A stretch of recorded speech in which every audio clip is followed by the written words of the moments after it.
that's where I saw there were so many narratives that were completely arbitrary and completely fabricated, not in the interests of other people, but in the interest of a very small group. This tries to sort of polarize society into those who are loyal to the Guardian and sort of their view of the world, and to try and get them to see alternative voices also of truth, as sort of far right. In reality, when you look at the argument, it's just basically against free speech. It's like, I don't like those other views. I'll call them these words, and I'm leaving. It's like throwing the toys out of the pram.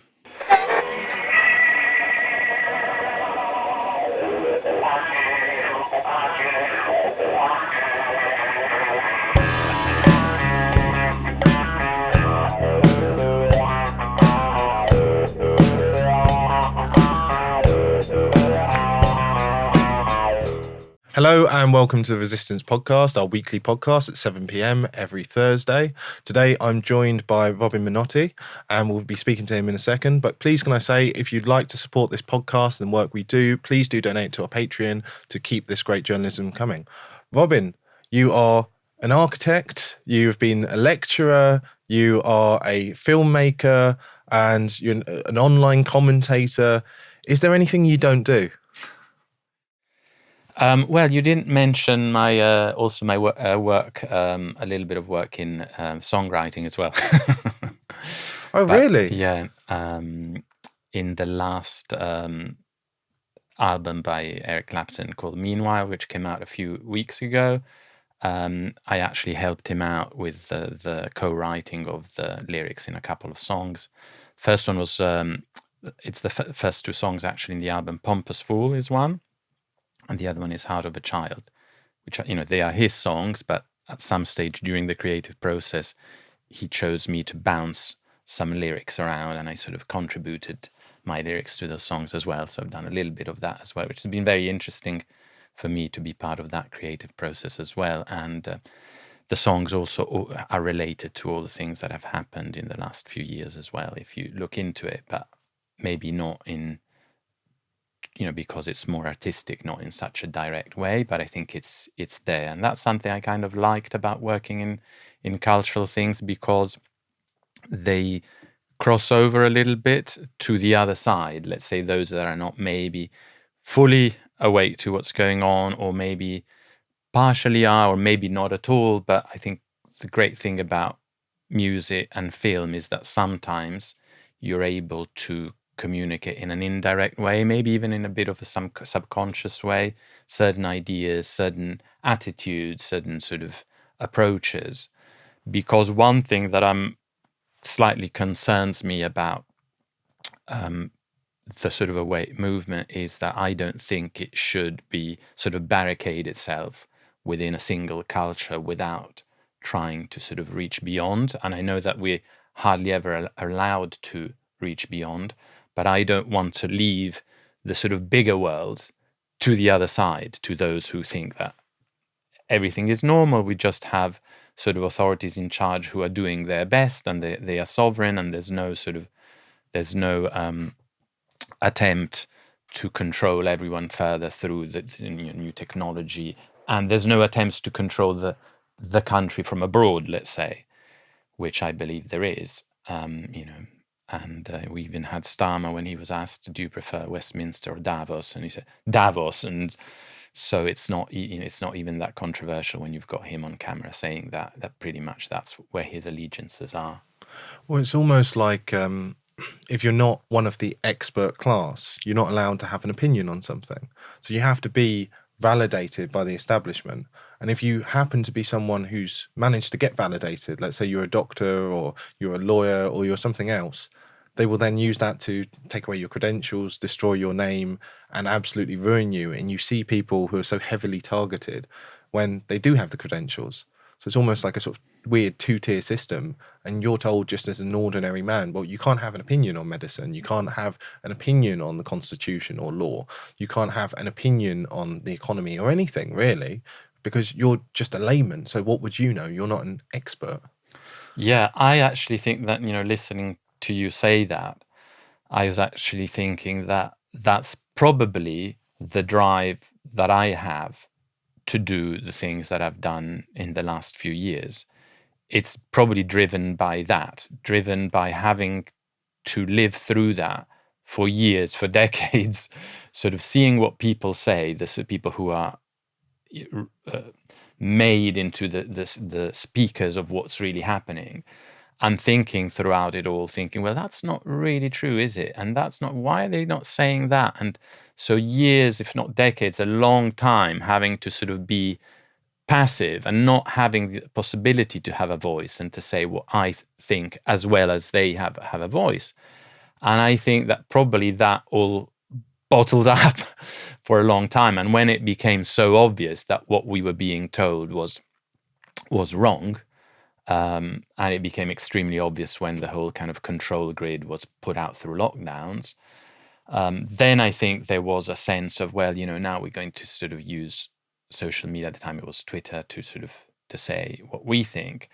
And now it got to a stage where The Guardian has decided to withdraw from X. So I don't know how you feel about that, but I mean, for me, it looks a bit like an admission of defeat, because they can't control the narrative like they did for so long before. And especially for someone like me, coming from the arts, coming sort of from liberal arts, architecture, film, a little bit music now. My sort of peer group in that world was largely, their opinions of the world was largely formed by The Guardian, largely formed by that. And that's where I became a dissonant voice, because actually that's where I saw there were so many narratives that were completely arbitrary and completely fabricated, not in the interests of other people, but in the interests of a very small group, that were being sort of flushed through the arts by that, by The Guardian. And so in some ways, I think I blame the editorial, not necessarily, there's some good people in there, so I'm not trying to be all blanket, but I blame the editorial direction of The Guardian, probably from when I would argue, they kind of betrayed Julian Assange. Probably from then onwards, has completely steered the arts in the wrong direction when it comes to understanding what's really going on. So now, if I talk to many colleagues, they won't have a clue of why I'm saying what I'm saying. They'll suddenly have ideas that I am all these kind of labels that are thrown at people who speak independently of how these things are formed. And that became evident through the comments in The Guardian under X, so when people started commenting. So I think now, after the election of Trump and the level of support that he got from Elon Musk, who's now sort of also sort of advising the new administration, I think it's an excuse they put out. Oh, because of that, then now we are going out. In reality, you were losing, because everything you put out, which wasn't, which was blatantly not true, you had so many comments below that actually explained it, and you can't delete them, whereas they can delete them within the portal of The Guardian itself. So it's almost like they're trying to hold on to things, and now they are barricading themselves outside of that. I don't think that freedom movement, awake people should do it. I think we should be going out and we should be sort of talking to people in whatever way we can, directly or even indirectly through the arts. What do you think about what's your take on The Guardian leaving X? Oh, I think it's hilarious. I think, they've been chased out by Pepe. Pepe's won, hasn't he? Oh, right. And it does show how they are, how they aren't really standing for free speech. I mean, it doesn't really cost them much effort. They've got plenty of resources. They can just post all their articles up there or just automatically stick them up. If they're worried about people commenting underneath them, then clearly they're not people who really believe in free speech. We put out our videos on YouTube. People put comments completely disagreeing with us, don't like what we're covering, don't like this, don't like that. We don't delete them. Let them. Yeah, I mean, I think that's sort of the part of the agenda, but I think there's a clear effort to all together, and they become the sort of trying to influence other people because they want to shift people away from X. Now I think there's blue sky or something. They want to, so it's almost like a gesture. It's almost like a kind of psychological operation, because as you say, it doesn't really make sense. They could still post there. They could go on other platforms as well, and then let the sort of market decide which platform they want to use, right? But they want to undermine They X want in to and of itself, undermine. because it's the town square. At the end of the day, X is now the centre of the internet. It's even spicier than 4chan used to be. So, and YouTube, as strong as it still is now slowly fading, whereas X is rising because it's good competition. Free speech is going to win. People are going to be drawn to somewhere where they can speak freely and they're going to enjoy it. And it allows, the left to speak, the right to speak. I think that's healthy. Yeah, so they instead latch onto this narrative about the far right. So we are leaving because Elon Musk is giving space to the toxic environment of the far right. And a lot of people will believe that. And again, this tries to sort of polarize society into those who are loyal to The Guardian and sort of their view of the world, and to try and get them to see alternative voices also of truth, as sort of far right. So it's something we've been seeing for such a long time. It's become quite boring now.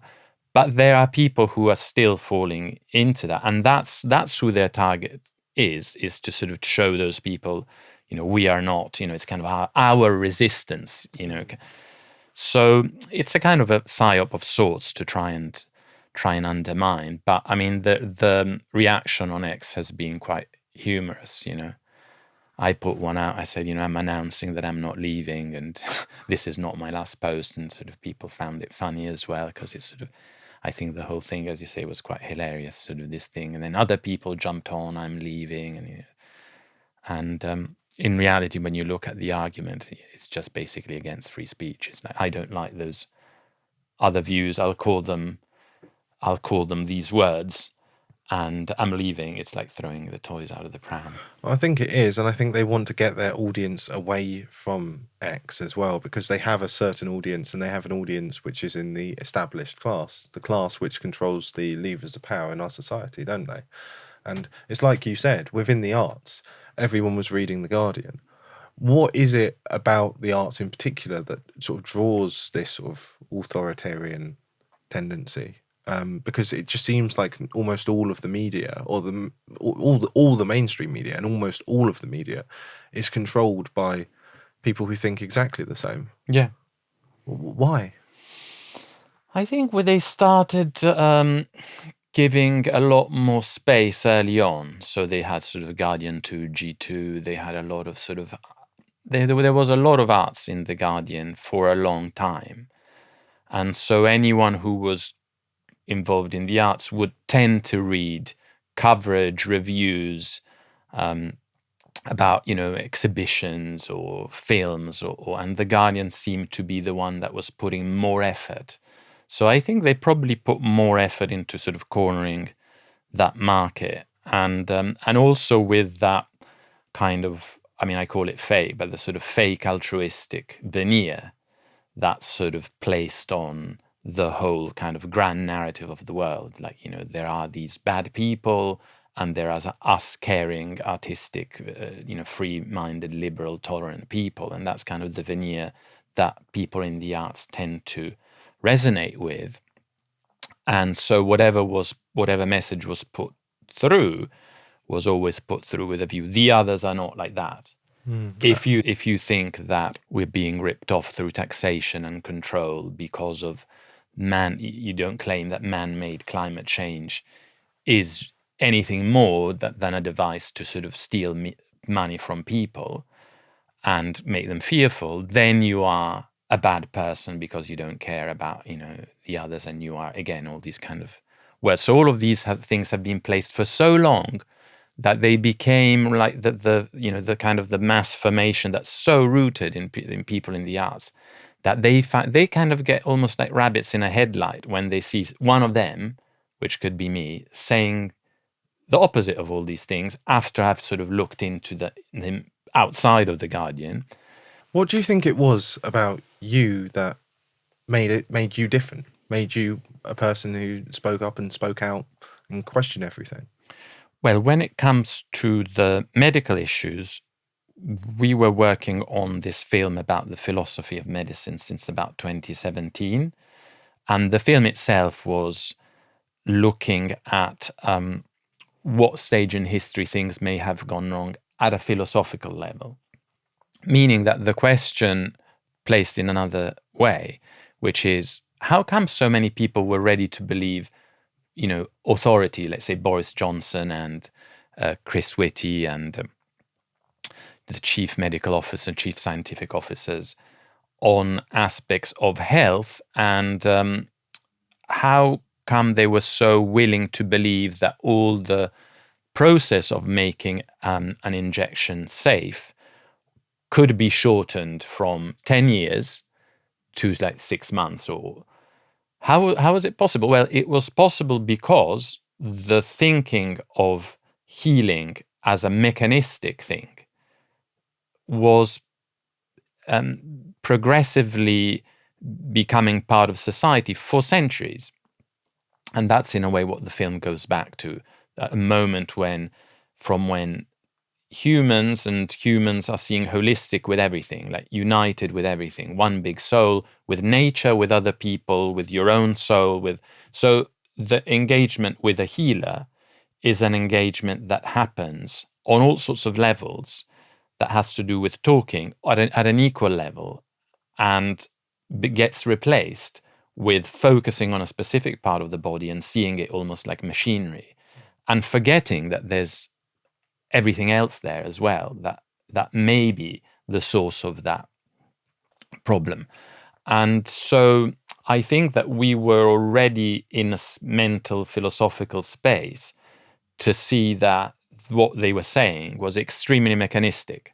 Like, you must stay at home, you must not encounter other people. It's like you are sort of visualized as sort of vectors of sort of transmission of disease, rather than souls which need to engage with other people, which need to commune with nature, especially in spring, towards the end of March. That's when you need to go back out in nature. So when you say stay at home, it was also mechanistic. Everything was also mechanistic as a view. And so that really, I think, didn't make much sense.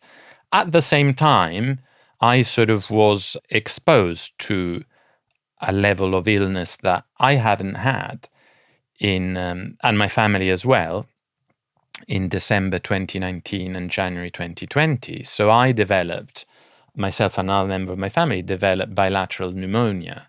I mean, I get flus quite regularly. It's not like I never got flu. So I would get flu quite regularly, or whatever we called flu, quite regularly. But I never got it to a stage where I had to call a doctor, and the doctor says, you got bilateral pneumonia, and you got to do things because it's not good. So I kind of had a sense also that something had gone on, which was unusual. But it wasn't the end of the world at the same time. I mean, you're still sitting here. I'm sitting here, but also the remedy to that was the classical thing that you do when someone develops pneumonia. You just give them the right antibiotics. And those worked. In the space, I had very high temperature, like degrees centigrade, was over 40 degrees, 40.2, I think it was, maybe 40.6, I can't remember. And in the space of one day from taking the antibiotics, it started coming down. So they worked, because also I took it at the same time as the other person in my family, who also was even worse than me. And the sort of coming down from the illness was exactly at the same time we took the same antibiotics. So it wasn't a big deal. It was like, you get ill, you get pneumonia, take antibiotics, look after yourself. Don't do anything funny. Like, don't start sort of, taking all these weird other stuff, or wearing a muzzle across your face, stopping the oxygen, or hiding not from going daylight, out, not seeing other people, stopping seeing your family. Don't do any of that, because that's going to make it worse, because there's a very strong relationship between mind and body. So fear is also, quite a crucial thing once you start getting afraid. So if you start to think that something's going to kill you, then it's going to be worse for your immune system. So on one level, I kind of thought, whatever it is they're talking about now, I've had it and it went away with an antibiotic. It's not such a big deal. But if you're going to get intubated, wear masks, withdraw food, fearful, and all of that, that's not good. And then we also know about what was given to people in in the homes and in the hospitals through the NG123 NICE regulation, which was sort of palliative care levels of pharmaceuticals, which were given for anxiety, and that obviously would have bumped up the amount of people actually not being able to overcome such a level of drugs. And that had nothing to do with the virus at all. It was just a regulation that was imposed to, presumably, to get more evidence that the thing was so bad for you, right?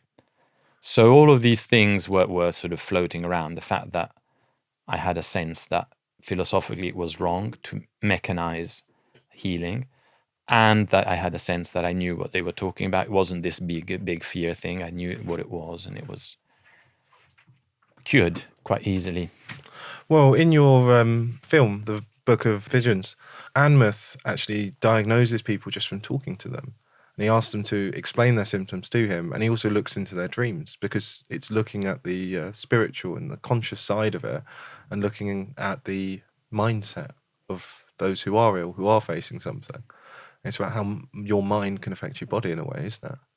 Yeah, and I think in many ways the healing in the, let's say in the film, but let's say in the case of this doctor, which was based on a real doctor, the healing would happen in the relationship between the doctor and the patient.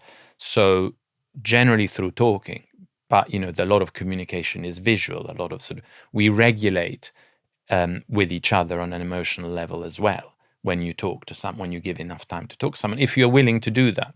If instead you see the engagement with your patient as a 5-minute thing where your patient comes in, okay, what's the problem? Show me that, and here's what you need to take. Then none of that happens. There is no development of a two-way relationship and regulations where you can heal because of that. So it's not about the object. It's not about the alleged medicine that's given to you after. But you need to be willing to put time into it. And also, very important, not look down onto the patient like, I know everything because I've been to medical school and I'm just going to tell you what you are, what you need, and all of that. It's always, even if I have knowledge of things that you may not have, because I see patients every day, the healing relationship has to be always at the same level. And that's what happened at the time, 18th century, that doctors and patients spoke the same language. So they used some kind of understanding of, metaphors of sort of humors and other things, but it wasn't that the doctor had language that the patient didn't understand. So they were on a similar level, they talked the same language, and they really sort of conversed. And in this case, the doctor, as you say, would ask all questions like, okay, you feeling like this, what did you dream recently, and what else has been going on? And that's how things would be conducive to healing. So it wasn't as it is now. And I think if now you told your average person that's used to NHS doctor-patient sessions, if you get them in somewhere and the doctor doesn't give you an object or write something to get an objectified medicine as such, people would feel cheated. But that's how far down the line we've gone from what used to be healing. And I think that's what was interesting about the real version of the character that we used in the book, is that he left behind a lot of work on case studies with patients that showed such attention to detail based on the conversations and based on the holistic approach, that I think we as a society learned from that book that our understanding of medicine today is very, very different to what it was once. And the main character in the film decides to study the history of medicine to try and get back to that place, or trying to get that place within herself, a kind of centeredness of healing, which isn't about subcontracting it to someone else and sort of almost like standing there, okay, what's my verdict, doctor? Something where you start to own it and you start to become sovereign again within your body. But that doesn't mean that you don't have to do it in relationship. I mean, when a lot of people go to the doctors, they do feel that they're being fobbed off. You know, it feels like you're just being processed in and out. It's sort of like the McDonald's of healthcare, although it seems more medicine than it is healthcare, because they don't actually ask about your health. I think if people had the choice, they'd probably, you know, pay privately and go for someone who had a little bit of personality, because it's almost like, well, what do they get for being personable in the NHS? What incentives are there? It's a difficult one, because it's the NHS is a religion. Like, what do you think? Should the NHS continue? Should it be abolished? Should we move to private provision? And what has been the sort of feedback when you talk about those sort of things? Yeah, well, I think that in a way, if you look at the words that are used, the National Health Service, I think we've seen how dangerous it can be to centralize at a national level certain approaches. So I would tend to believe, first of all, in a more localized health service. So I would call it LHS, local health service, just to sort of get away from the centralization. And also the other issue is accountability.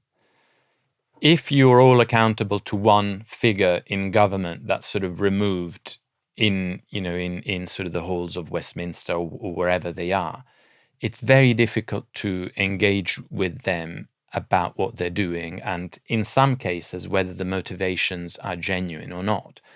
If that person instead is local to you, and you kind of see them regularly, maybe you see them even sort of as part of a community, it's much easier to enter into that dialogue between community and that person. And I think that person will probably feel a sense of more responsibility than if so withdrawn behind layers and layers of bureaucracy, and on top of them there's someone telling them to do this for political reasons. So I would tend to think that a localized system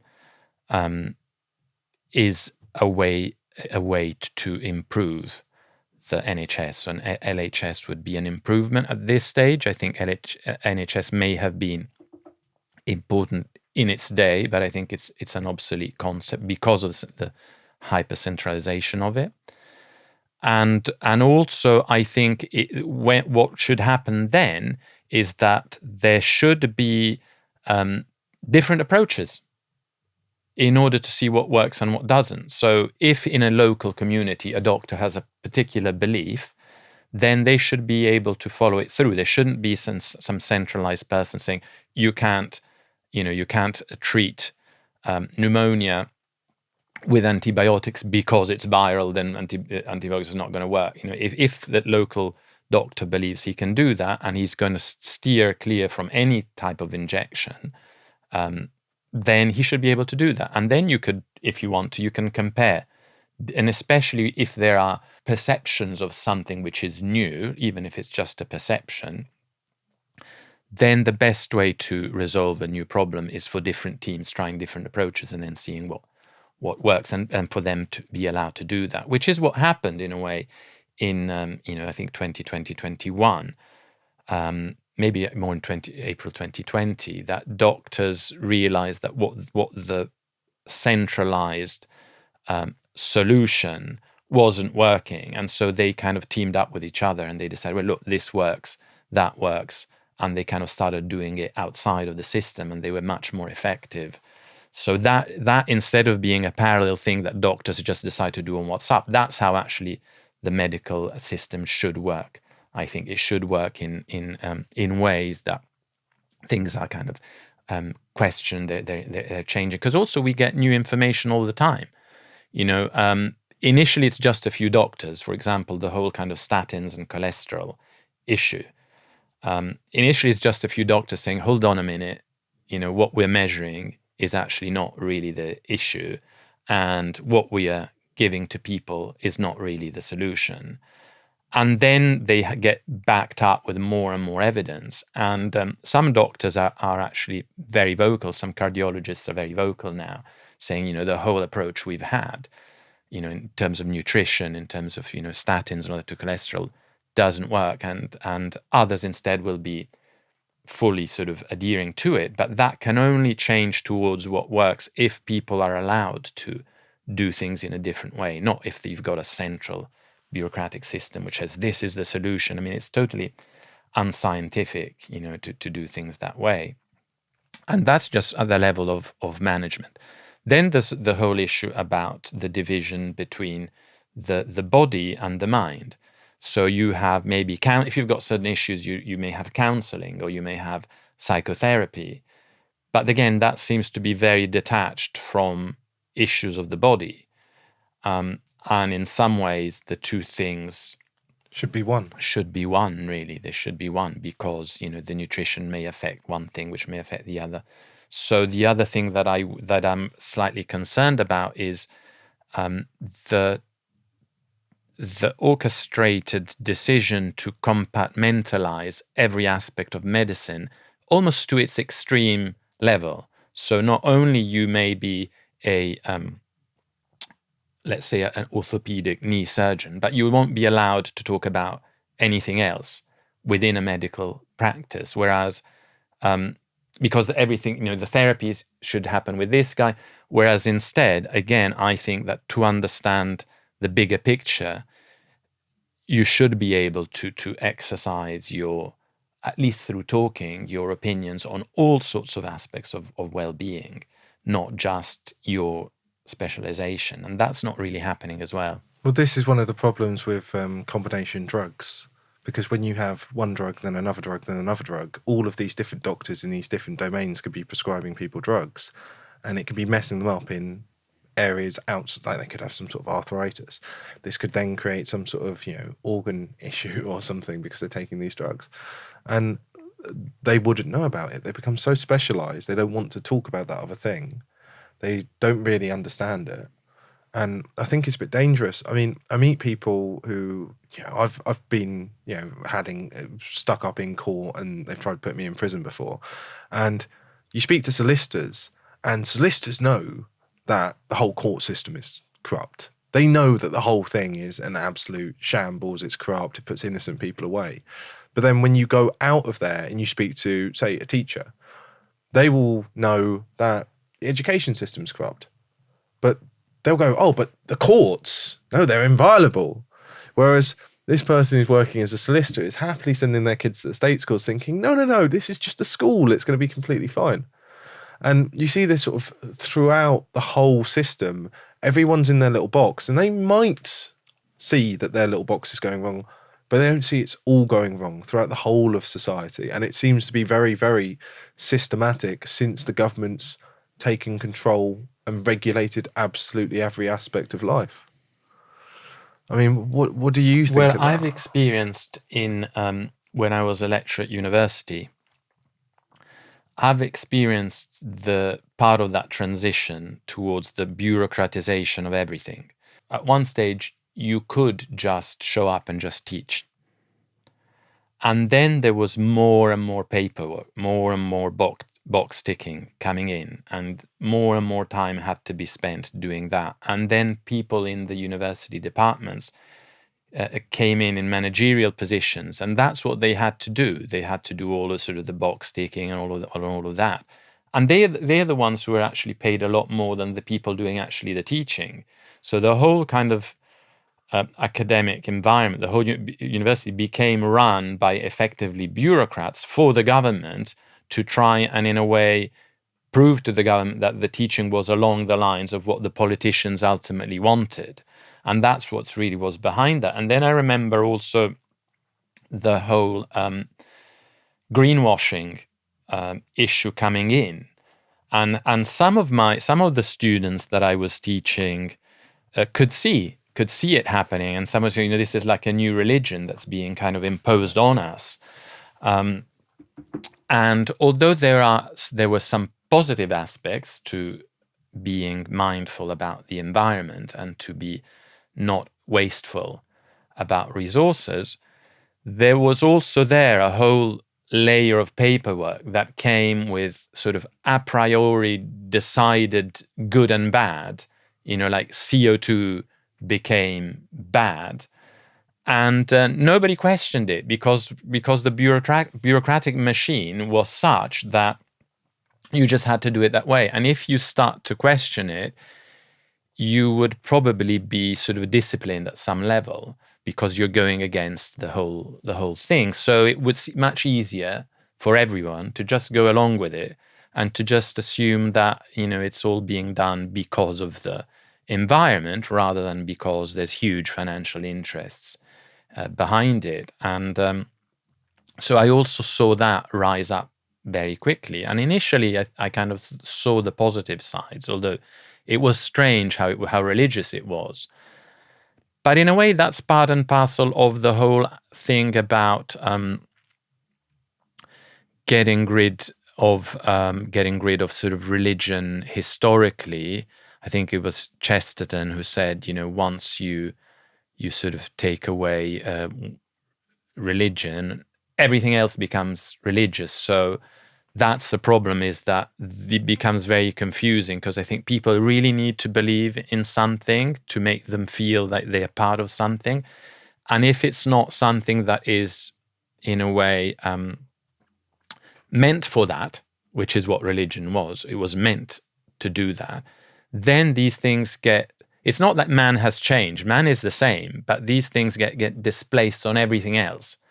So it becomes like a hardcore dogmatic belief system that it's not possible to question. And so it becomes the scientific version, which in a way is even more difficult to deal with, because it has claims over all aspects of our life.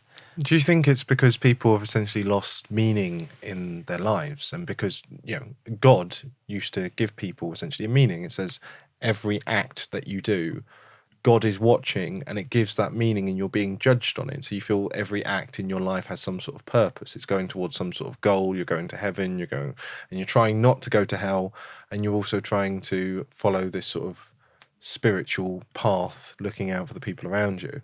It seems that most people have lost that. You look at books like Fight Club, or if you've seen the movie, yeah, you've got people who say, well, where is our great war? Where is, our purpose, our calling? We've got nothing. It's just go out, work, consume, work, consume, work, consume. And it never seems to go anywhere. And I know I'm not religious, but I guess what I'm doing here with you, speaking to you and getting your voice out to people, this sort of gives me purpose. And I guess most people just don't have that. Or a lot of people don't even have the opportunity to be able to do this. Yeah. Yeah, I think that there is a degree of, I don't know how you want to call them, let's say psychic, emotional, moral needs that we have. And finding meaning satisfies a lot of them. If those are not satisfied, then it becomes like almost a desperation to find something. And what is being found may not be true. So you may end up finding something that was totally made up, like the sort of whole, CO2 is the thermostat of the planet Earth. So there's a displacement of, I think, a human need. And when it comes to the religious aspect, I think that you may call it spiritual, however you want to call it, but there is a side of, I think, probably every human being that gets only activated when you are encountering something in that, let's call it wavelength, or let's call it in that way of being. And the difficulty is opening up to it, because culturally we also have now a lot of narratives that say, don't do that, don't feel that, don't feel that kind of wholeness, let's call it wholeness, that you feel when you may be in some kind of situation like that. Whatever it is, for different people, it's different things. But there's something that gets activated Some people call them chakras, and they say, the seventh chakra at the top, of the head, or some people call it sort of visions, so pineal glands, or, so people have different ways of describing it, but something gets activated which makes you increase your sense of belonging and well-being to yourself and to a bigger communion than yourself, whatever that may be for you. And that is there whether people admit it to themselves or not. It is there. There are different ways of going about it. So the thing about the religion thing, it was a ready-made approach to tap into that, usually through communal approaches in, let's say, a beautiful architectural space, and then there's maybe some kind of otherworldly singing or something like that. The problem is that in our society that has been watered down over the centuries for it to become a very sort of relatively boring thing where there is that element of that kind of slightly wild element has been totally stripped out, and it became something very watered down that doesn't tap into that side that we have. You see some of the modern churches, the architecture of them, and some of them are absolutely hideous, and you think, is this the best that you could do for your God? Yeah, in some of them the architecture doesn't really move you, but also the kind of ceremonial aspect doesn't even move you either. It becomes almost like very mundane, very pragmatic, and instead I think what it used to be and what it is still in many of these religions that are still alive, it used to tap in a side that in the mundane you are kind of starved of, and so it kind of feeds that, and it makes you feel strong, and it makes you feel centered. And so I think when all of that gets taken away, everything gets put on the pragmatic level, and then it gets put on a scientific level, and then ready-made answers are being pushed out, and you're told it's science, and then the meaning gets distributed on one specific thing. So if I say that actually I love CO2, some people get very, very upset. It's like I become like, I'm challenging their dogmatic religious belief. And they would be probably ready to do I'm not sure what the limit is that they would want to do to me if I say something like that. Because there's a religious, I'm kind of contradicting their religion. Well, they used to burn people alive as heretics. Yeah. It's a little bit the same thing in some ways. That is happening because I think there is a displacement going on. Now, what I like about the Christian narrative is not necessarily the notion of God, but what I like about it is the parallels with what's happening today, which is you've got a immoral, corrupt empire that is sort of controlling a large part of the West through sheer brutal power. It's sort of stripping the moral aspects from everything, like, entertainment and everything like that. Once it was sort of gladiators fights and sort of putting slaves against lions and things like that. So totally moral on all sorts of levels. And then you've got also a corrupt religious figures, which was happening at the time as well.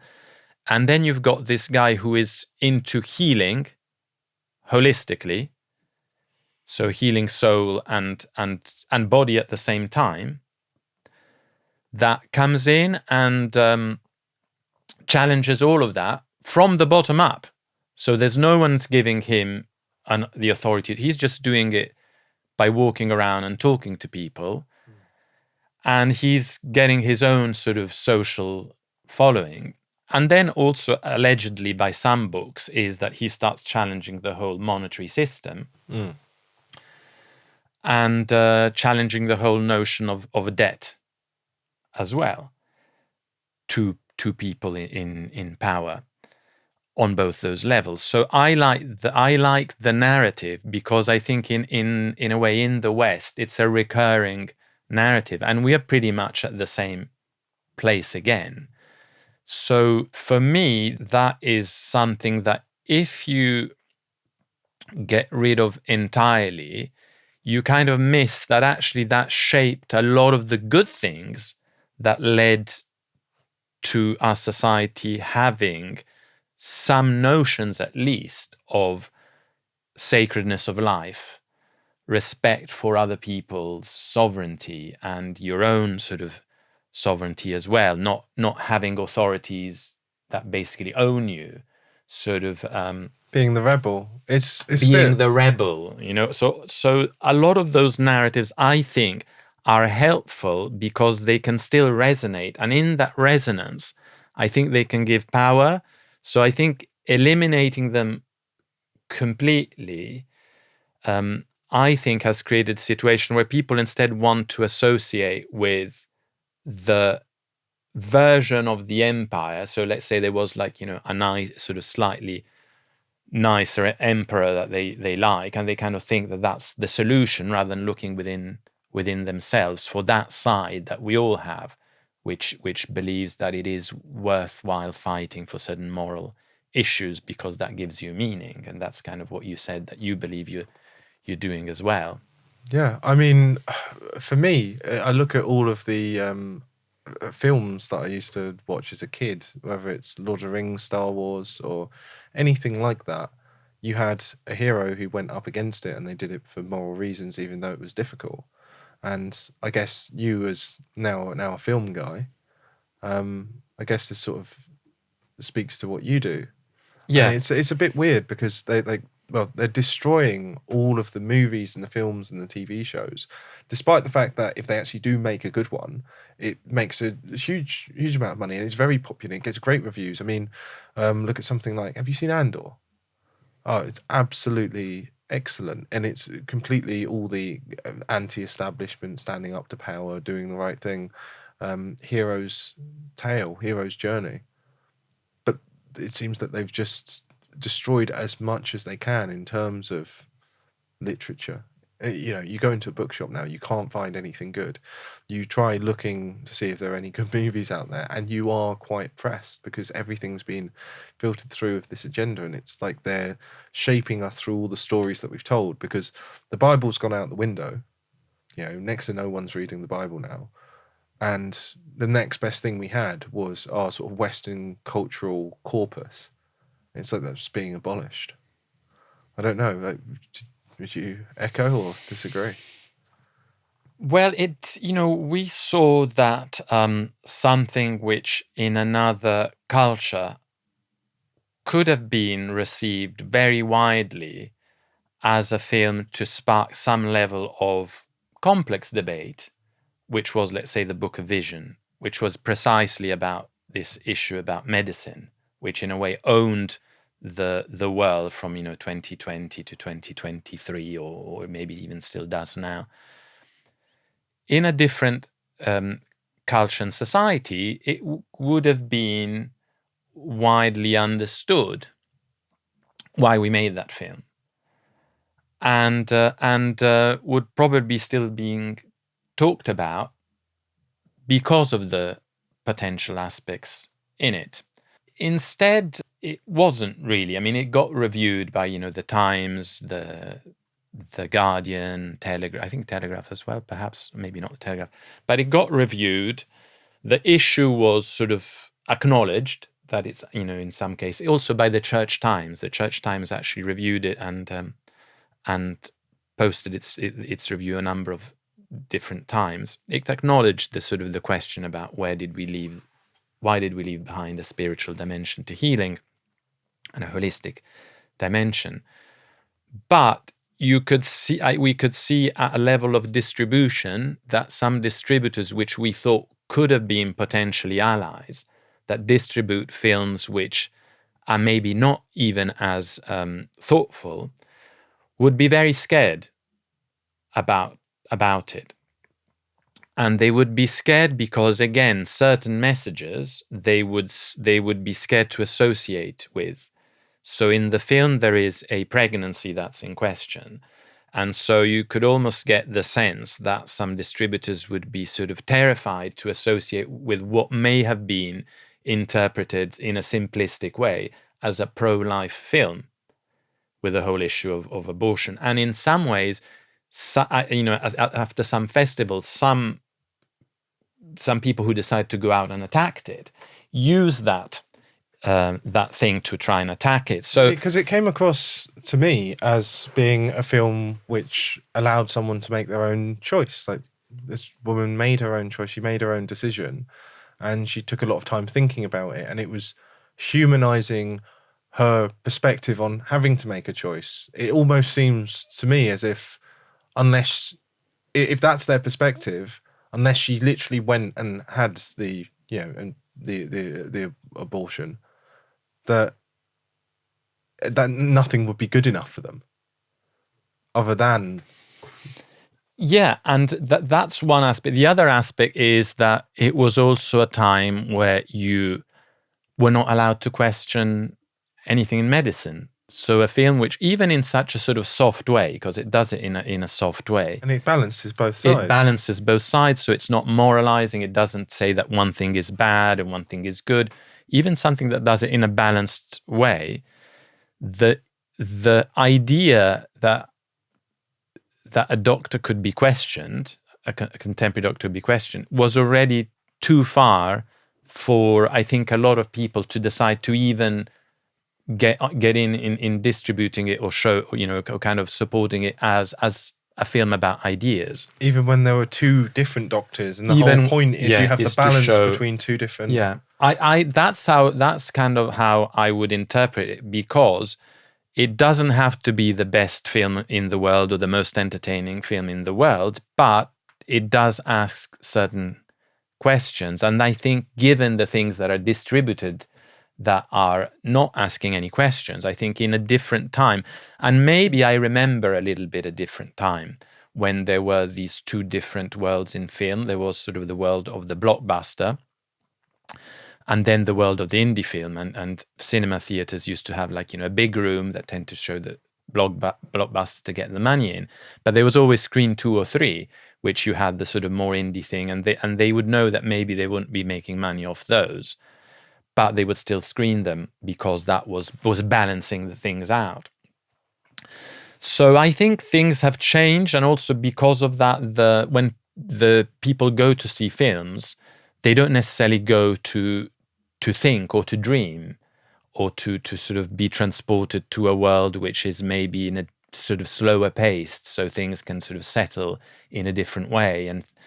And so it's interesting because we also screened it at some festivals, and I could see that the older generation, which was maybe used to seeing older films, like old maybe European or British films, would get it, but some of the younger ones didn't really understand why you would do a film that even asked certain sort of subtle questions about medicine. It's like you just go to the doctor and that's what it is, why even...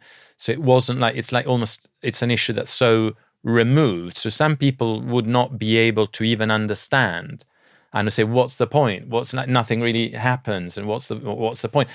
And then it kind of, for me, it made me understand that if you think everything is fine, in reality, a lot of people think everything is fine except for dictator A or B in that country, and Donald Trump, and God knows who they decide is the sort of root of all evil.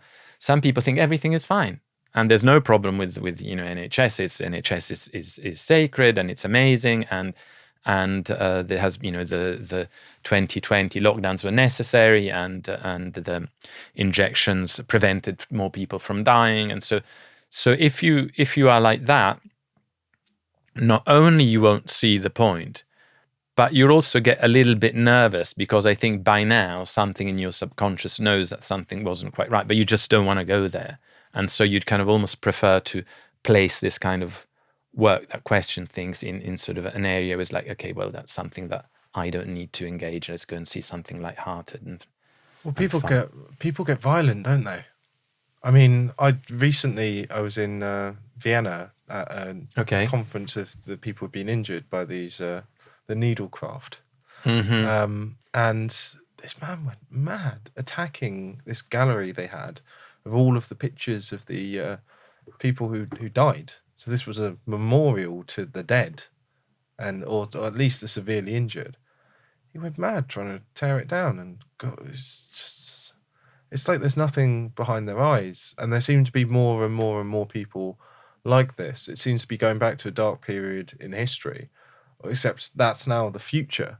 I mean, what is the future going to be like if maybe the older generation gets a bit of it? The older generation's more skeptical, but they age out. Like, if we don't have good stories, if we don't question things, where is the world going to go? Well, at the moment, I think that there's almost like there's a generation in between, I think, which was caught out by the lockdowns. But then there's, I think, a younger one as well, which is getting things through memes. And I think memes are really sort of helping to balance things for that generation, because they can understand a complex issue very quickly without needing to get into it. And also, in a way, that's the other side of what we were talking about, for example, The Guardian before, or other media. It's not only The Guardian, it's all of them really. That I remember once to understand something, you had to read the article. So you had to get really in the head and the language that's being used to just engage with something.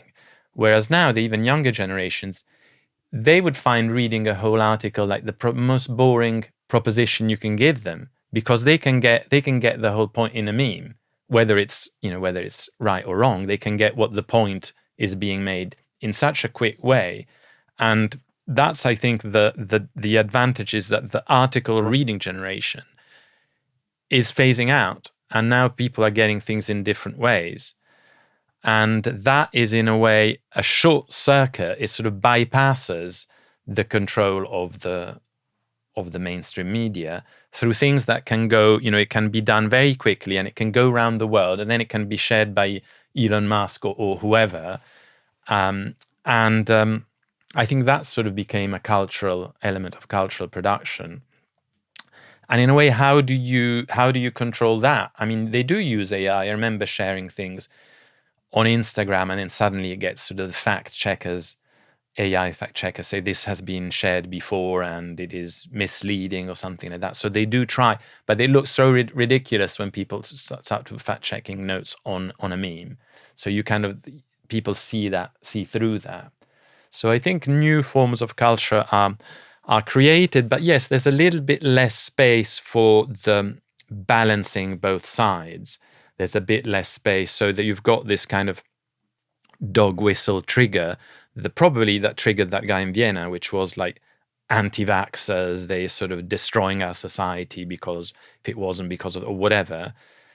But ultimately, that kind of level of violence is also because that person is fighting himself, is fighting a side of himself that is aware that things that he has maybe sort of held dearly as unquestionable truths may be questioned. And so rather than accept that and go through a whole period of reflection but it's not just reflection, because there's a whole psychological dimension that happens, which is very traumatic when you accept that the world isn't what you always thought it was. It's fragmentation in a way, isn't it? Yeah, there's a kind, almost you can visualize it as a sort of falling into a spiral that gravity lets go, and you kind of keep on falling, and you sort of don't know what to hold on to, because everything that you held on to before is in question. And I think some people, it can lead to depression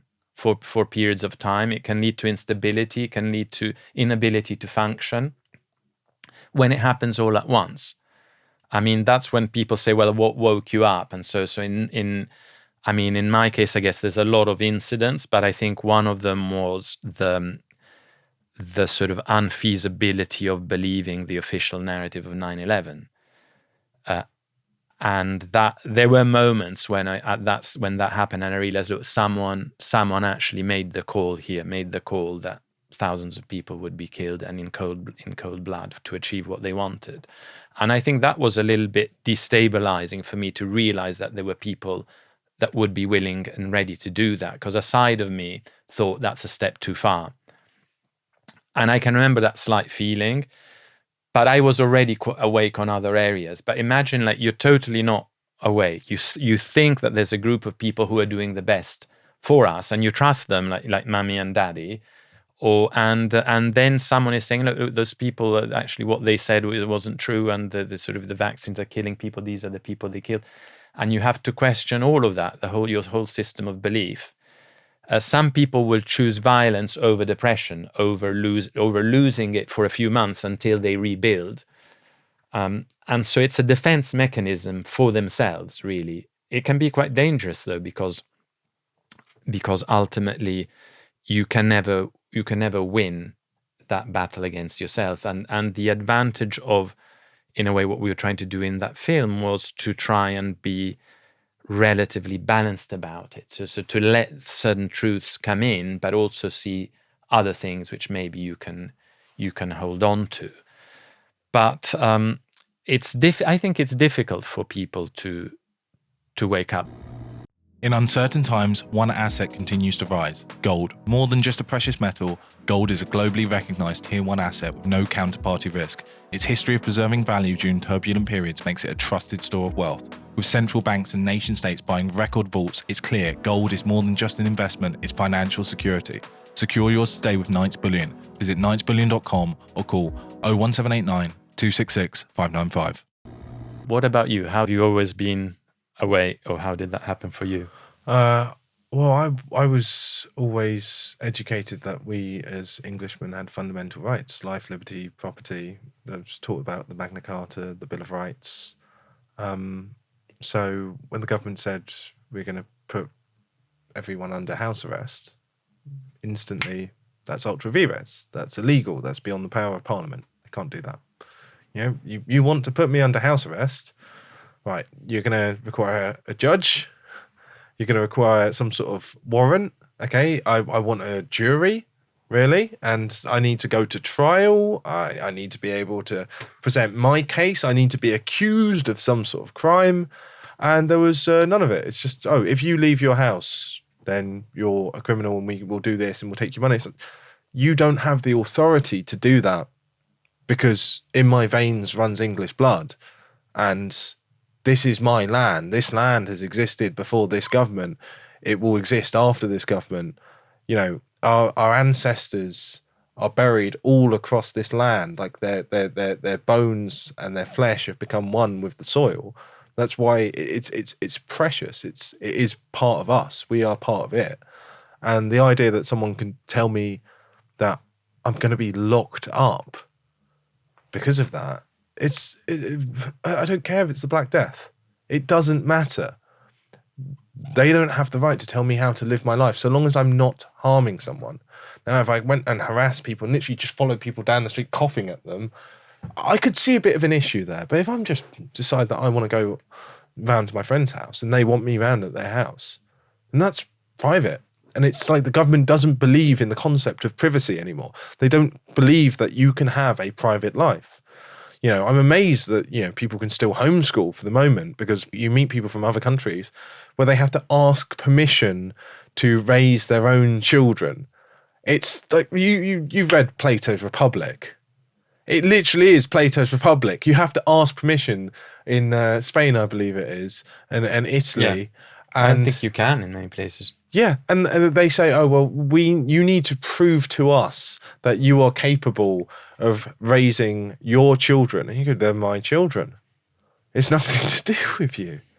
It's psychopathic. I mean, these people are crazy. I mean, what do you think is behind all of this? Do you think that it's Satanism, or do you believe that it's just money? Specifically about this aspect, because it's multi-layered. So specifically about this aspect, it seems to me that you had a good grasp of sort of, the Magna Carta, and you were taught that. Was it at school or by my family? When I was going to school, they sort of poo-pooed most of that. They ignored most of it by then, because it was being filtered out of education. In school, they ignored it? Or in in schools, they filter it out more and more. There's less and Yeah. less of it, and they tell you that it's being revoked, which obviously it can't happen Yeah. because it is our constitution. Yeah. But your family My nan's. taught you about it. Yeah. So that's good. That's good. That's good education. But that's I think the root of what we're talking about now, which is with the advent of social media, there has been a possibility to shape opinion to the masses in a way and to an extent that has never been possible before. So one aspect is to replace the whole notion of whether it's constitutional rights like the Magna Carta, an aspect of rights, sovereign rights, or human rights, whichever, with what is called social universals. So to replace it. And this is something that was actually written down through the MIT Media Lab that was being funded by Epstein. And the reason for that is that if you are able to convince people that what they are entitled to gets decided there and then in the social media sphere, you can control people out of their sense that actually the Magna Carta defends their rights and they can't, they need all of the things you said in order for anyone to do anything against them if they haven't harmed anyone. So there is this general approach in order to achieve certain things, and some of them we are seeing now happening in the geopolitical dimension, and other ones we've seen happening in the internal national dimension through the sort of lockdowns and kind of coerced needlecraft. And that is an attempt in order to obtain a license to basically control people in a level that hasn't been possible without this technology. So it is, and I think there is a wider attempt to replace these notions, and that's why they're being phased out of schooling. They're being phased out of the information sphere. Because the reality is that the whole purpose is to make people believe that nobody has any rights. If we decide to do this, we will do it. And there's nothing you can say, because we will then flood the social media sphere with sort of kind of voices that say that that's actually fair enough, because if we didn't do this, we had to do something, we needed to. What would you do if it was? So it's kind of to make it in an emotional dimension where people are accused of not doing anything when things need to be done or whatever it is. And then a lot of these kind of debates or situations where people decide in a debate or on a host what should and shouldn't be done, but no one mentions what the rights are. So that none of that can be debated because there's certain rights that are beyond debate. So no one ever mentions that. And that becomes boring in a way, because people want to see people sort of argue it out, and whoever wins the argument, then that applies to the whole planet. And so that's, I think, the goal. And that's why they're being upset when the debate is being controlled by different people for different interests. And I think it is important at a level of education to because you also do some teaching. One of the fundamental things to teach is the Magna Carta and also how that kind of develops into other forms of rights. We've done the Magna Carta, we've done the Nuremberg Code, we've done the Bill of Rights, we've done an agreement of the Free People of England, we've done the Pelian policing principles, which are fantastic. It went through one by one, making sure the kids understood what the meaning was. They could match them up to essentially, a summary of what it meant. So they've got that understanding. That they understand what is meant when it's written down. You're not just saying, oh, just read this. It's, can you understand it? I've jumbled it up. Can you match it? Can you get what it's saying? Can you get the meaning behind it? And can you have a conversation with me and the other kids sitting here to show that you understand this? And when they can, you then put up a picture of a modern, copper, and you say, how much of that do they follow? here's their oath. Are they following their oath? Here are the ancient oaths, no foreign prince or prelate or anything is meant to be able to control anyone in this country. Like the whole point of the, our eternal dispute with the Catholic Church, which I still very much hold to, is we should not be controlled by a foreign state. And that was what the Catholic Church was doing. It was this empire of Christendom, 3 crowns above a king, right? Meant to be above all of us, making decisions that weren't in our interests, controlling our land, and above our common law. And we rejected that. Everyone had to swear an oath, and those oaths have been forgotten. When they're taken, they just they're just seen as sort of tokenism, and it used to be perjury to break an oath, but no one's prosecuted anymore.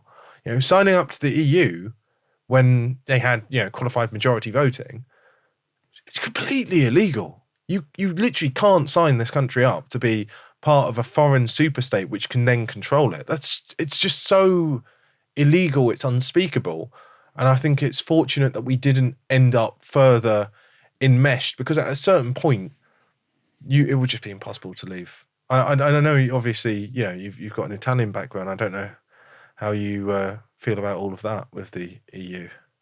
Well, I don't, I don't like these kind of centralized bodies that in this case are also fake, because the EU is run by the Commission. It's not even run by the EU Parliament. So I think Brussels is a center for lobbying, and is a center for sort of transnational control by a small group of elites. So I don't adhere to the view that EU is sort of a group of countries happily holding hands and creating a nice community.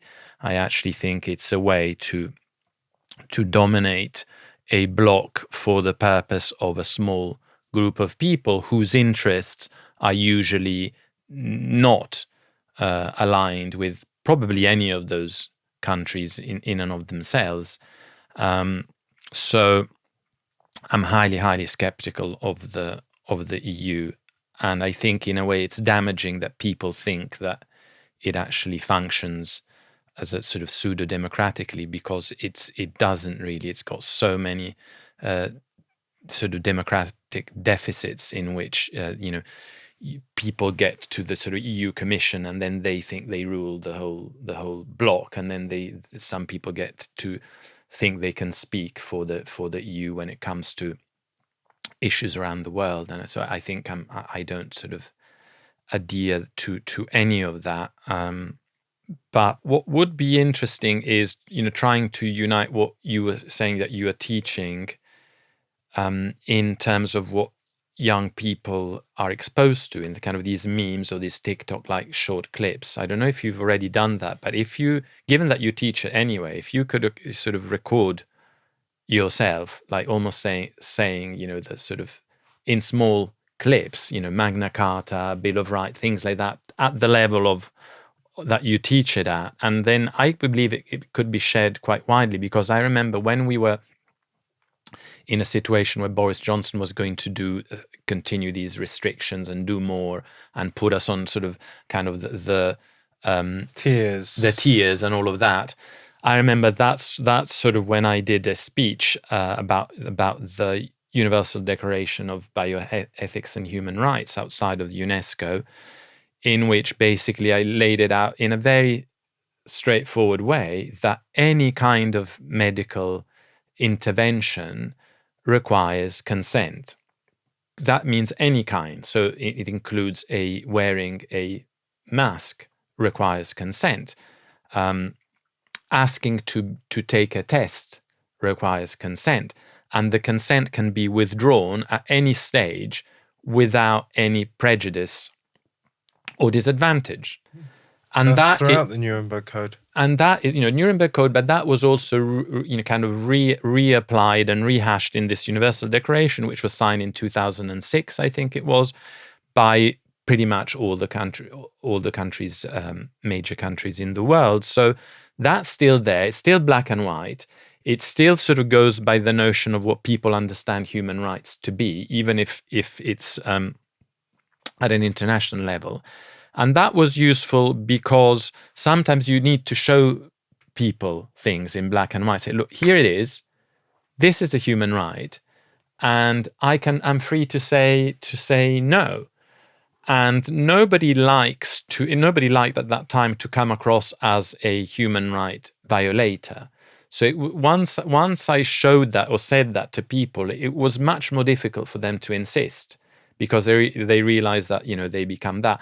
And if it comes a violation at a huge mass scale, like a government does it, then that's sort of a huge crime against humanity. So I laid it all out. And that was very popular because people are not educated into what their rights are. So part of the way to contrast this attempt to make social media decide what is the adequate response to whatever shock is being sort of amplified, part of the issue is to educate people as to what rights they have. Were you interested in helping us produce, being as all about movie production and everything? Well, in terms of movies, that would be sort of it could be quite a big budget, but in terms of movies, an idea I had was actually a production about the historic production about Magna Carta. Oh my God! Can we start the crowdfunder now?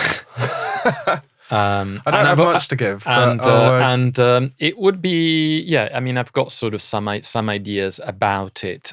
It would be told through a specific lens, which wouldn't be necessarily maybe seen as the more boring aspect, but it would basically personalize it to some extent, and it could help to show. So that's something I've already got sort of on the shelf. However, because of the historical dimension and the level of funding, I'm kind of waiting to get a little bit more up the movie making ladder so I can actually pull it off. But that's something I'm thinking about already. But what I was thinking in your case is like very short clips, even here, saying, the basis of the sort of, Magna Carta aspect that are still applicable to do with, everybody's right, that, no one can be, can be sort of, I can't remember the exact words, but without trial, without sort of by the peers of the land, and without jury, and all these aspects like that. Exactly.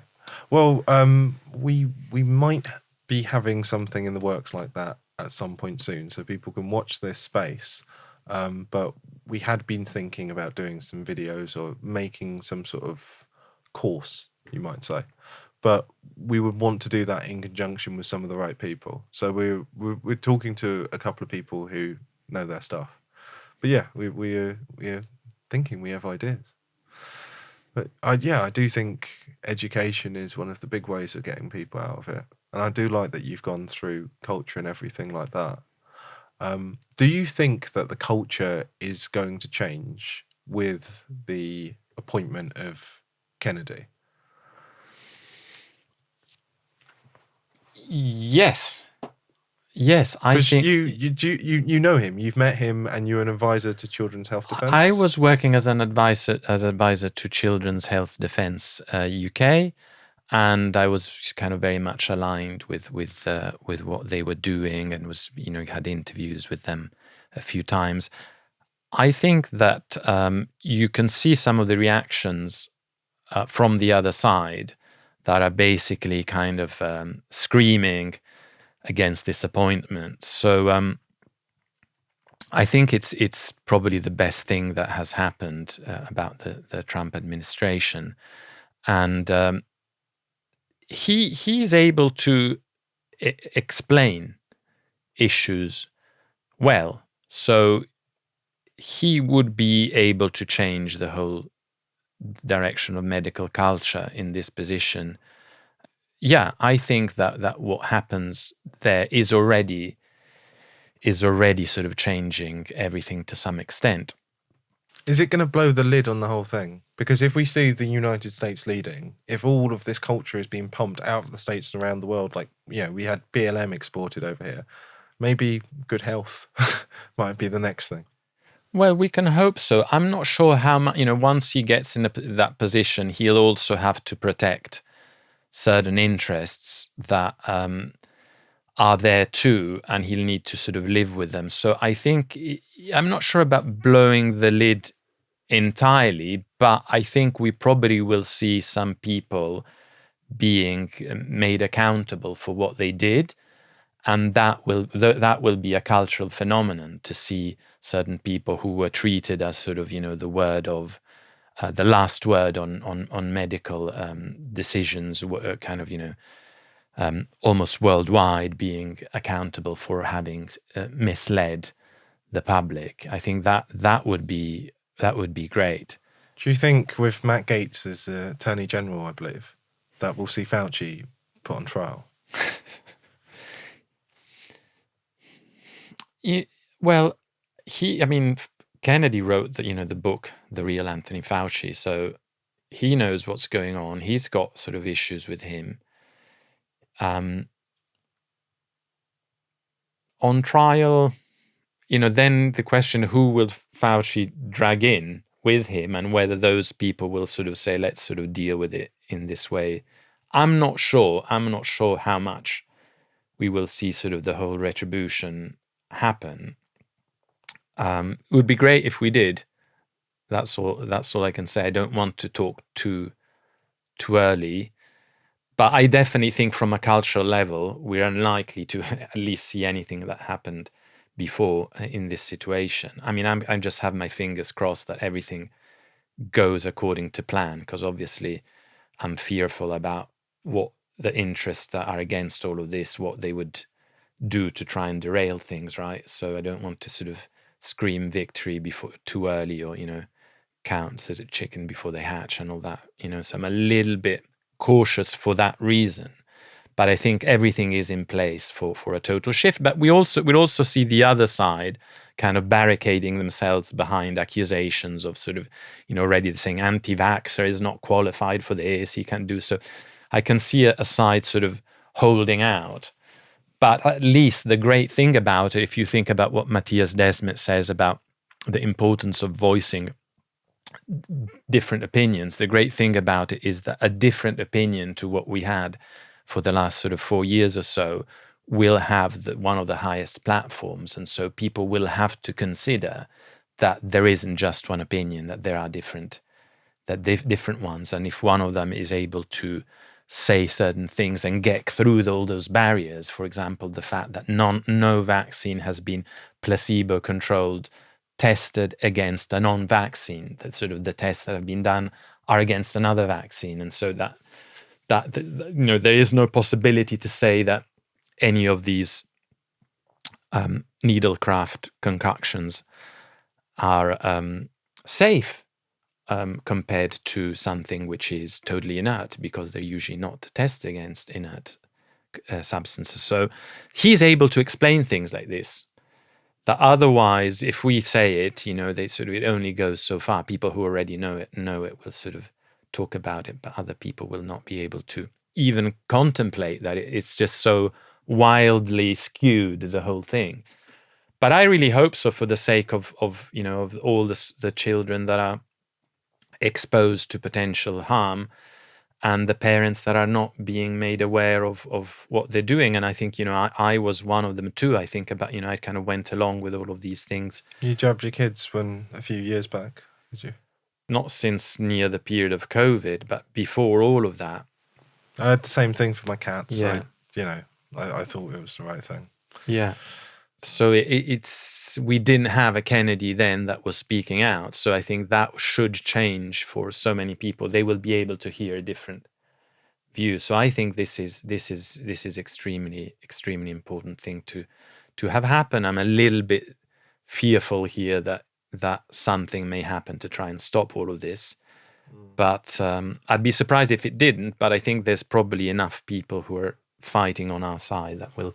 I just look at the team. I mean, you've got Kennedy in there. You've got Matt Gaetz. Matt Gaetz is, oh my God, they're fuming about Gaetz because he's the one who toppled the previous Speaker of the House over in the US. I think he's, the fact that he's going to be Attorney General, that's a purge. He's going after them. Kennedy in for health. I mean, what is the signal of that? That is, we're going to make America healthy again. That is the signal of it. And then you've got Musk and Ramaswamy with the Department of Government Efficiency, Doge. And then you've got Tulsi Gabbard in charge of the intelligence services to keep them under check. It's like he's taken all his best troops and put them in exactly the perfect positions where he needs them. And then he obviously is sort of sold out with Marco Rubio as Secretary of State. But I would say the Foreign Secretary is probably the least important position if you're going to take a personal hand in things as the president. I mean, the Foreign Secretary over here it's prestigious, but it's not actually very important because the Prime Minister makes all the decisions. You know, it's just an admin job. It's not like Home Secretary where you actually do stuff. You just sort of fly around the world and greet people. So I think he's been very tactical about it. So maybe this is the change. But here's a question. Okay, so if you had to choose between Fauci, Gates, and someone else, who would you have to have on trial? And someone else. Well, I think Fauci was really, in some ways, he had gone into a pact with Gates. So he was sort of, in some ways, that was his protection. So they kind of united, I think. I think if you go, I think you would probably need to go for me, you need to go for the bigger fish, which is probably Gates. Because a lot of things depend on him. I think in a way, Fauci could be a scapegoat. You kind of get rid of him and then you sort of pretend that this wasn't bigger. But the problem that you have there is that actually the whole thing, the whole lab work done under DARPA was governmental. So at some stage you will be butting your head against the same governmental system that you're working in, and that's where the doors will be kept shut. Unless you sack everyone. Unless you sack everyone and have a new DARPA, yeah, you'd really have to go beyond and sack. But, you're talking about sort of military levels of, I mean, Twitter works now, and he went in and sacked most people who worked there, and suddenly it works much better. He just got rid of the dross and the sort of guy who was actually doing all the work in the corner there, doing the coding whilst they were having their sort of, diversity celebrations and whatnot. He's now in charge. There's a bunch of others like him. They're all in the same room now, and the rest of the building's empty, and they're all just working and getting stuff done. People aren't standing in their way. So maybe this is what needs to happen. Yeah, I mean, ideally, but I think at some stage you don't even want to admit to the whole planet that the whole thing was a, kind of US military operation in collaboration with X and you know what I mean? If you're the US government, at some stage you will probably decide to sort of draw the line as to how far back you go with this and to who you go for, because there also may be a bigger play that is still going on. It's like we're seeing something unravel, but it will shift to something else. What do you think the next thing is going to be then? What is the new thing? Well, in terms of the drive, the book, like if you look sort of by the book drive to global government, let's say the end game of the globalists is global government, possibly under the control of the United Nations to have some kind of legitimacy. So now there's an attempt to reform the United Nations to make the Secretary General into a Director General, so that you have a single figure at the top of everything, whereas the United Nations is actually different bodies. None of them is on top of any other, and including the World Court, the Court of Justice. So, but if you put someone at the top, you're more able to do that. So that's already happening. Then you need to try and convince people that that nations didn't work. And you need to do it in a very shocking way. So we are already seeing a lot of images coming out of the Middle East that are showing that even what we called war is not being done according to the Geneva Convention anymore. And some people like me say that's not shouldn't be happening. Wars will happen, but we came up with certain ways to do them, and we shouldn't throw that advancement in war away. But that's not changing things on the ground, and I wonder whether the new administration will also change anything on the ground, rather than actually escalating it further to the point that it becomes so horrific on all sides that that facilitates the global government plan. Because they need a neutral arbitrator to come in. Yes, once things get so bad. So let's say that, for example, there is whether real or not, let's say that there is a perception that beyond what's happening now, at some stage, hypersonic nuclear weapons start exploding here and there on all sides. And the images we're seeing of sort of dead people are happening on both sides, not only one. And we are being told that this is unstoppable and the whole world will be destroyed. Unless we must do something, and we must abolish nationhood, and it didn't work, it was a failed thing, and we must have global government. That's one possible by the book thing, which obviously it's quite very difficult to get people to agree to do it. But the escalation, where's that leading to? You're dealing with very sophisticated weaponry. Where is that leading to, and how does that play? And then we've seen recently also an attempt to discredit kind of royal figures, King of Spain, and some of them may discredit themselves, but still, I think there's still a general thing to try and go for this kind of global government and to really go all in. And I think it was always going to be a big war. I think the thing that tried to convince people beyond us was always going to be a big war. So that's what I'm worried about, is that this is not going to. This may help with the health aspect, but it's not going to help in terms of sort of living in a planet that's being sort of destroyed by warfare, not even too far from us, and the whole issue about the kind of refugee flow. That on some levels, that's what always gets me, is that people are concerned about, understandably, but then the same people who are the figureheads about the concern of uncontrolled immigration tend to be the same ones that are fully supportive of military action against those countries from whom a lot of these refugees come, whether they are from those countries or whether those countries would have been a place that they stopped in, because Libya was one of those places that it was a stable country under Gaddafi. It was a stable country, and migrants from sub-Saharan Africa and would stop there because they would find jobs there, they would find everything they needed, and they didn't need to cross over. But once you destroy Libya, sort of a whole flow of people is created because you don't have a place they stopped. And it's the same thing in everywhere else that you have wars around Europe. So I think that the problem with being in Europe and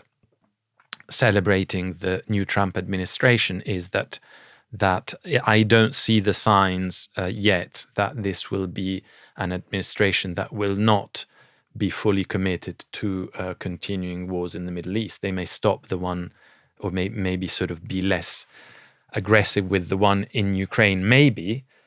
But I see some figures in it that to me seem like they are being brought in to, in a way, to even argue against sort of the next step, which is the one with Iran, because the escalation that I think is there, was there since the 9/11 thing, when there was, you're going to go to war against 7 countries in 7 years, whatever. There was Iran was one of. So I think, and that's when I mean that some of these plans maybe they take. So you've got sort of an interlude with COVID, and that's the attempt to control something. And my argument was always that actually the attempt to control was an attempt to control an anti-war movement, because they knew that they were going to escalate some of these wars in the Middle East, and they were fearful that more people would be protesting than actually even are now, that the kind of whole societies would come to a standstill.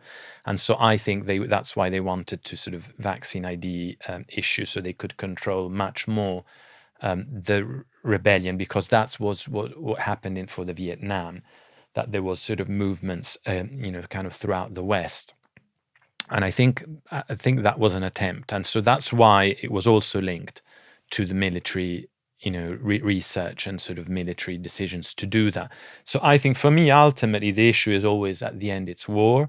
And yes, we've had medical issues, and yes, the lobbying of Big Pharma is huge, but I think we have had huge gains on that front with Robert Kennedy, but I'm worried about the other side as well, especially because a lot of the money that should be staying in this country is going through, through military contracts into either people's pockets or into sort of military private companies. So, again, there's a transfer of public money into private pockets with the excuse of war, and that's almost like unlimited, kind of money washing going on like that. And so that's worries me, because the other aspect is the inflationary dimension of wars in Middle East. Big oil shocks, that's the 1970s all over again, with inflation reaching sort of 25%.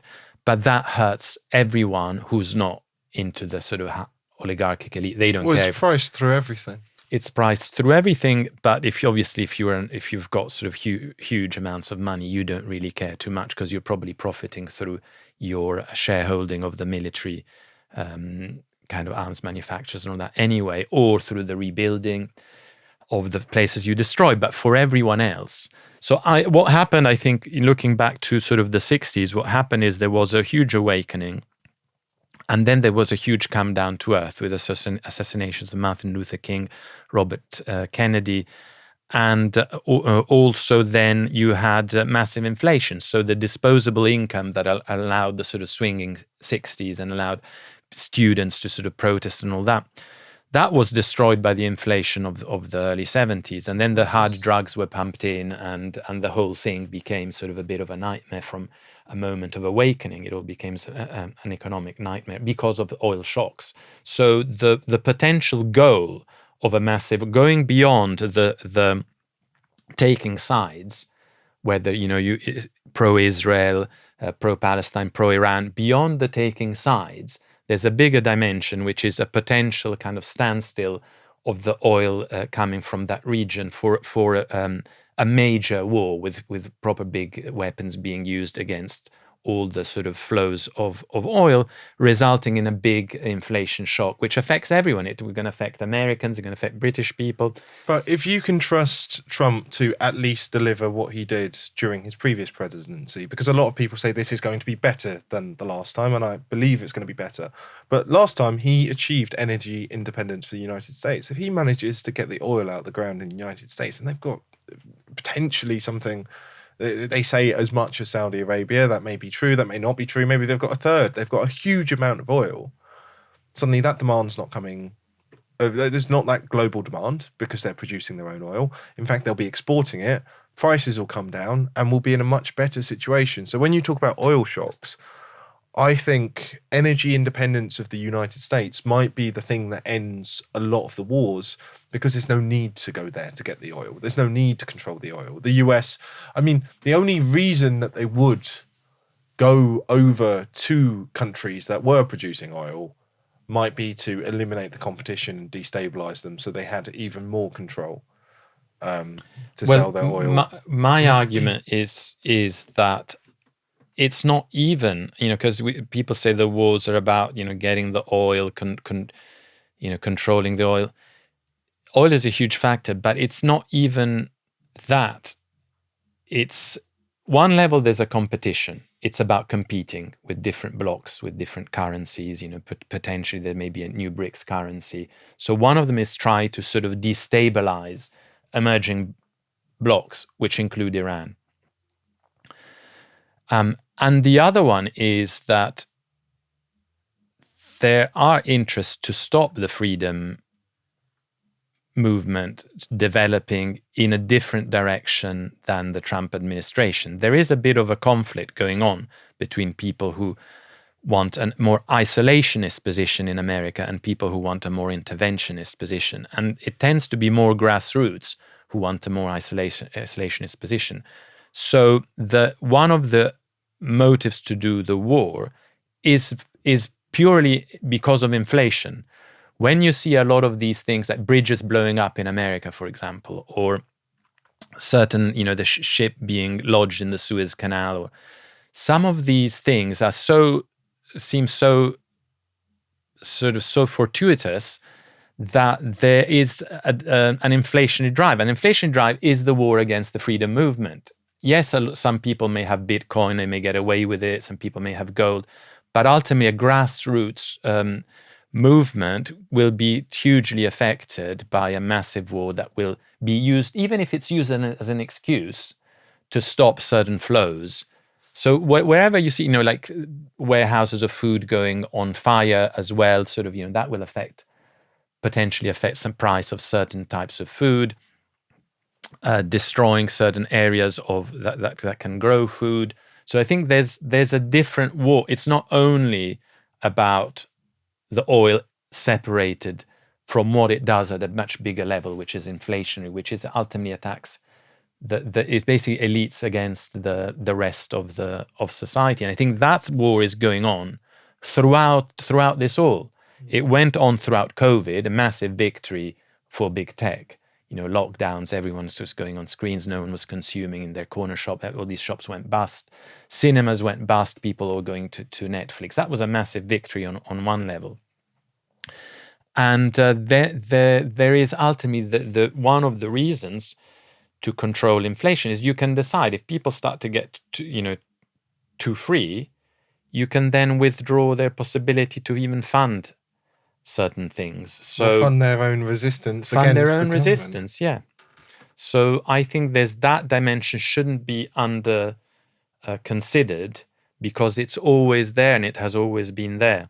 So it's not only about the competition between let's say US dollar and a potential sort of gold-backed BRICS currency, or it's not only that. There's also a bigger issue, which is us. Really, ultimately, it's about us, and I think that is the risk. So I don't see any win situation in supporting wars for people who are in the freedom movement, on the level of the migratory flows, on the level of sort of excuses for inflationary aspects. I don't see any benefits, and so I don't think that it actually makes any sense to support them, given the things a lot of people claim they believe in. Yeah, and usually a lot of reasons that actually are given to support some of these wars are spin-offs of woke narratives.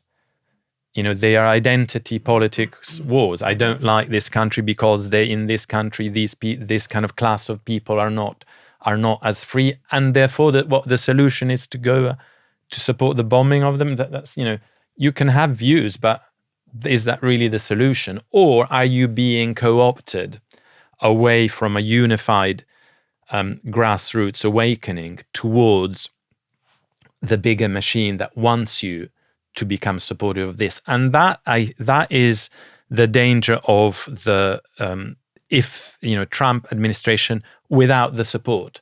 So what I really liked about what happened there, I liked the fact that people in America ignored the corporate media, ignored the celebrities that came out, and they voted in their own, what they thought was the right thing to do. But I think that body of people is what is really important. And I think those people need to be kept in dialogue with the administration, and they need to express when the administration is not doing something in their interest, because it will. Once you have people in governmental power, they will do things in their own interest, in the interest of their lobbyists, in the interests of their own careers. They will do that even in this Trump administration. And so I think it's very important that the sort of MAGA, America First, or whatever you want to call them, that they stay part of the project. They don't get sidelines, and they remain vocal. If you're in the government, you can't. So Robert Kennedy will be able to do certain things. Other ones will be able to do, Gabbard will be able to do certain things. But I think the voice of the people who are using media to understand what's happening needs to be used. And it needs to also be critical, not just, because we've got two poles. We've got sort of the Trump derangement syndrome, people who sort of, kind of scream because he got elected, and sort of, kind of the derangement aspect that it's the end of the world, as if the Biden administration was sort of a great time in history, which it wasn't on any level.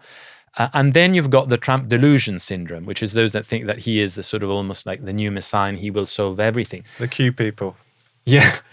So I think you do need this. I think that for me, the main thing is that actually Kennedy emerged from a group of people, Children's Health Defense. He had done a lot of grassroots work, created organizations. And I think those organizations are very important. That group of people who were able to see through the whole machine wanted them to vote in one way and they decide to vote another. I think that's a great thing. And we didn't even have that here, because if you look at how the last election turned out here, I was hoping for the smaller parties to get a lot more votes.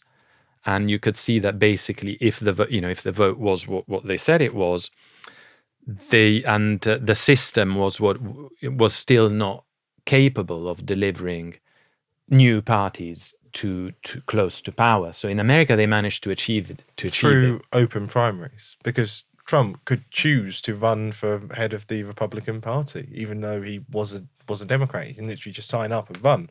Whereas if you want a shot at being, leader of the Labour Party or the Tory Party, well, you've got to go in, brown nose your way in for maybe 10, 20 years, and then eventually manage to somehow become an MP by continuing to brown nose. And then finally, when you're an MP, you then need to get 10% of the other MPs or 20% of the other MPs to also agree that you are a great guy to lead the party. So you're relying on 20% of people to have stealthed for decades upon decades without being purged, because it's constant purges, in order to then get you into a leadership competition where, for the Tory party, by the way, you still are going to need probably about 40% of the votes just to make it into the final two. So, I mean, you are basically stuffed. It's impossible. And people go, oh, we can retake the Tories, and the Tories are going to do this, and they're going to change under Kemi. I just go, you people are mad. What about the newer parties? So I voted Reform. We went down to the Reform conference to cover it. I like a lot of Reform's stuff. I wouldn't have voted for them if they didn't. If I didn't think, on the whole, they make the country better. So that's my line. I think I'm not going to choose from the lesser of evils. I'll take from. I'll take the lesser of a mediocre, but I won't take the lesser of evils. I think Farage could do quite well. He's playing a very careful game. So last week I was actually interviewing his speechwriter, Tony Brown. It's very interesting to go into Tony's head, because he has worked with Farage directly as his boss. He used to provide briefs, and see them come out word for word as speeches in European Parliament, etc. He knows how Nigel Farage thinks. Farage is playing a very tactical game. He's being very careful about what he says here, there, and the other. And he's also making sure to purge anyone who's inconvenient to him, because for him, it's a private party, and at the end of the day, the importance is that they save the country, even if he does end up purging. What I'm concerned with is that, let's say Reform do manage to take power in the next election, they do very well. There's a danger that then that power then begins to corrupt, and when you have a new leader, you then don't have the democratic accountability within the party. You don't introduce something like open primaries, because if you did introduce something like that, even if you said, look, you've got to have been a member for a year to be able to vote, I think that's a pretty sensible system. And you say anyone who's been a member for a year can stand for the leadership. Even if you're Joe Bloggs in the arse end of nowhere, you can stand for the leadership. I think that would be a much better system, because you would get someone who is intensely popular, right?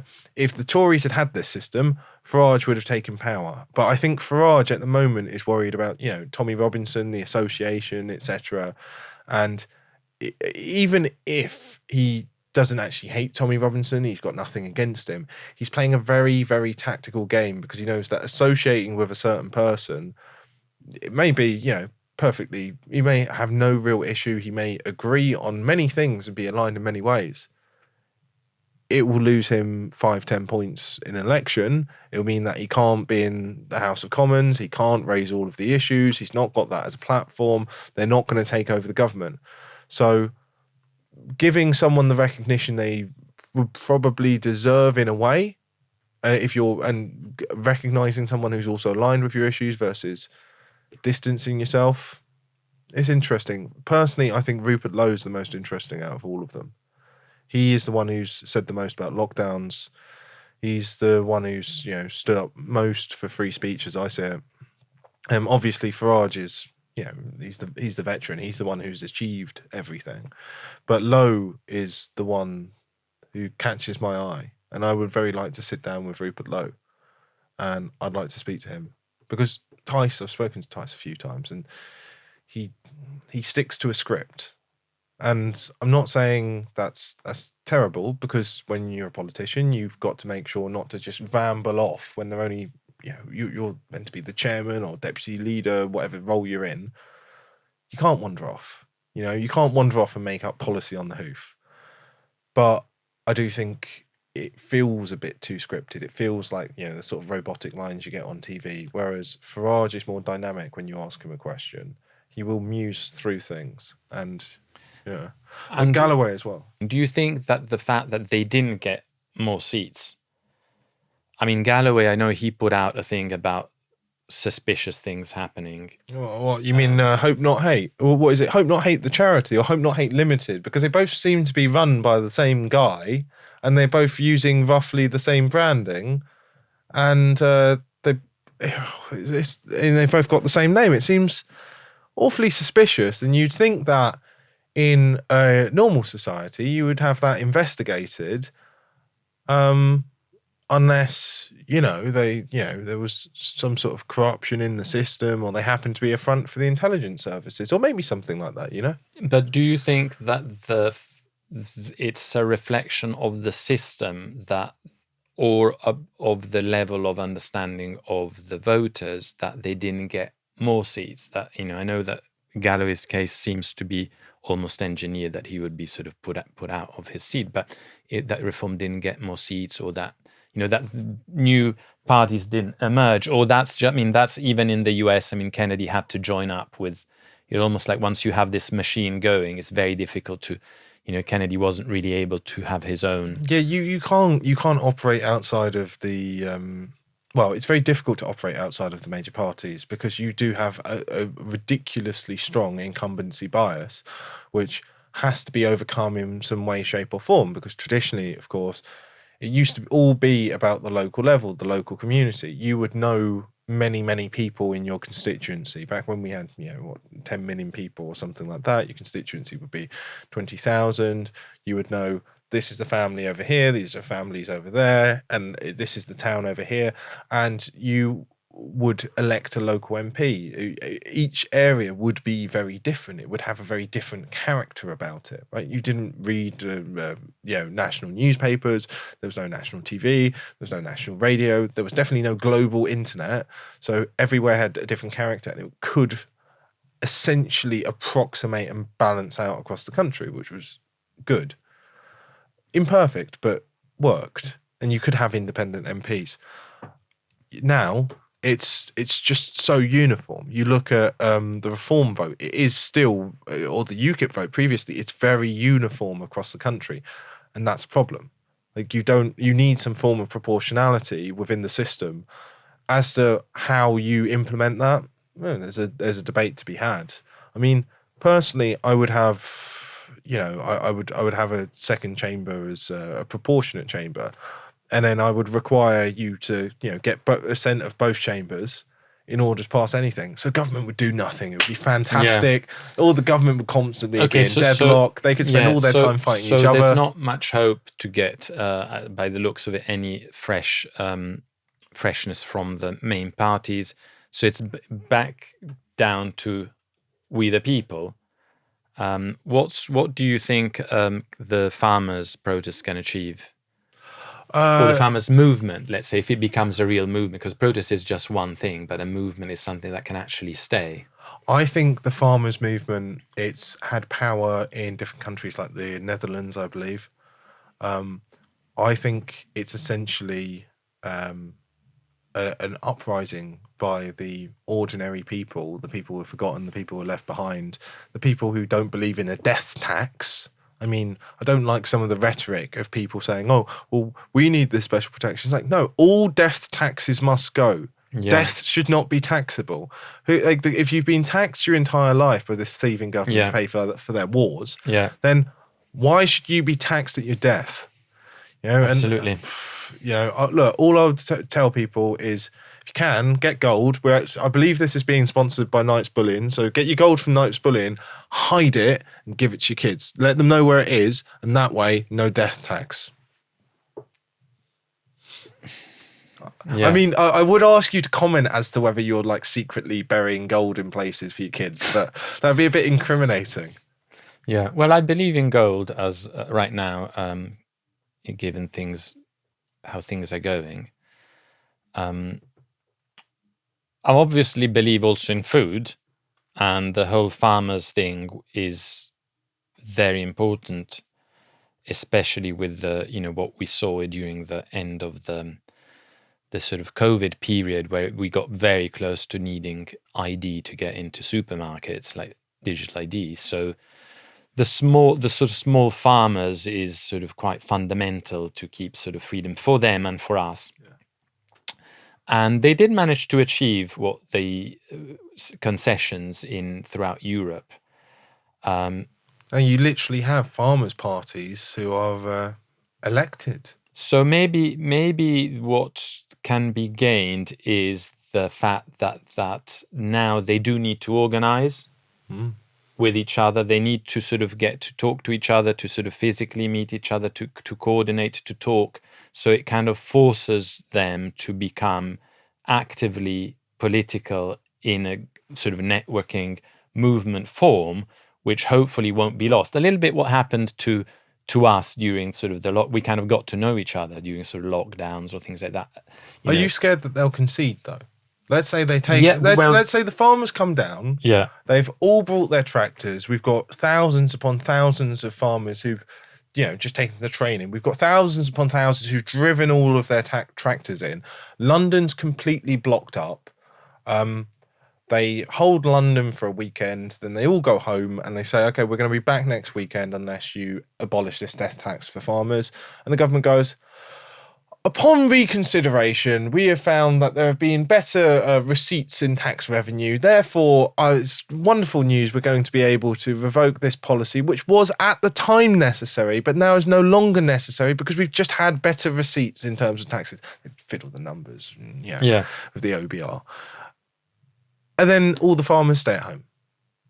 Is that going to be the thing? Like the care workers came out and, it was a great protest with Fiona where they're all throwing their uniforms at Downing Street, etc.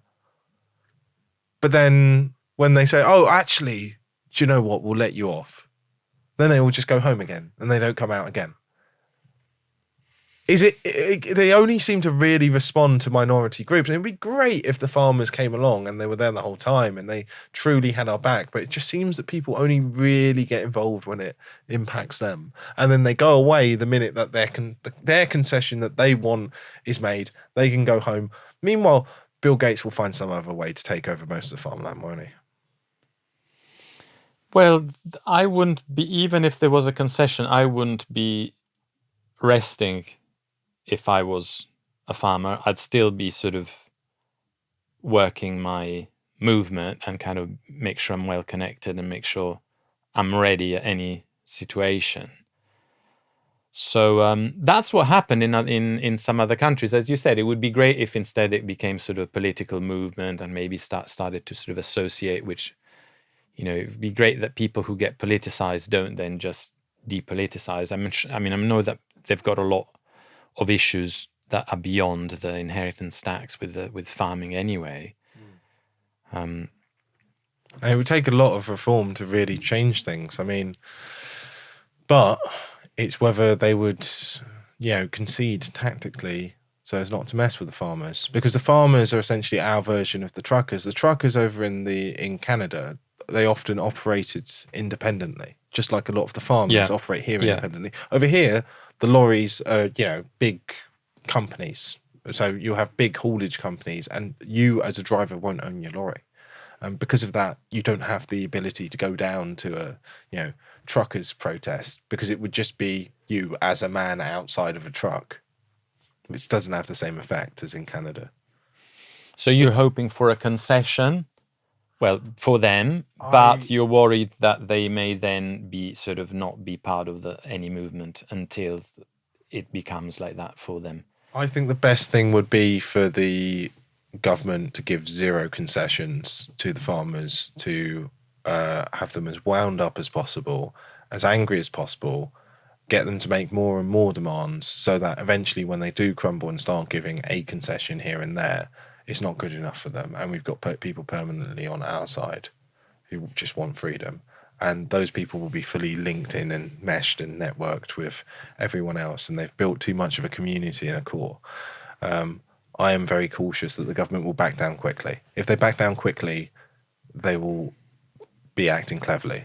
Did you see this video about on the street, someone who was had some signs with the Union Jack saying "Back UK Farming," and then other people on the side with sort of refugees welcome sign shouting at them, "Nazis, Nazis, Nazis." Have you seen that?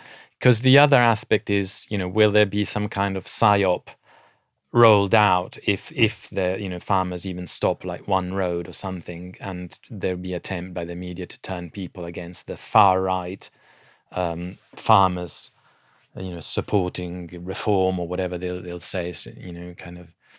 Of course they will. There are always going to be the smears, but it's just whether you can get a big enough movement. And the more movements you have going on, the stronger it's going to be, isn't it?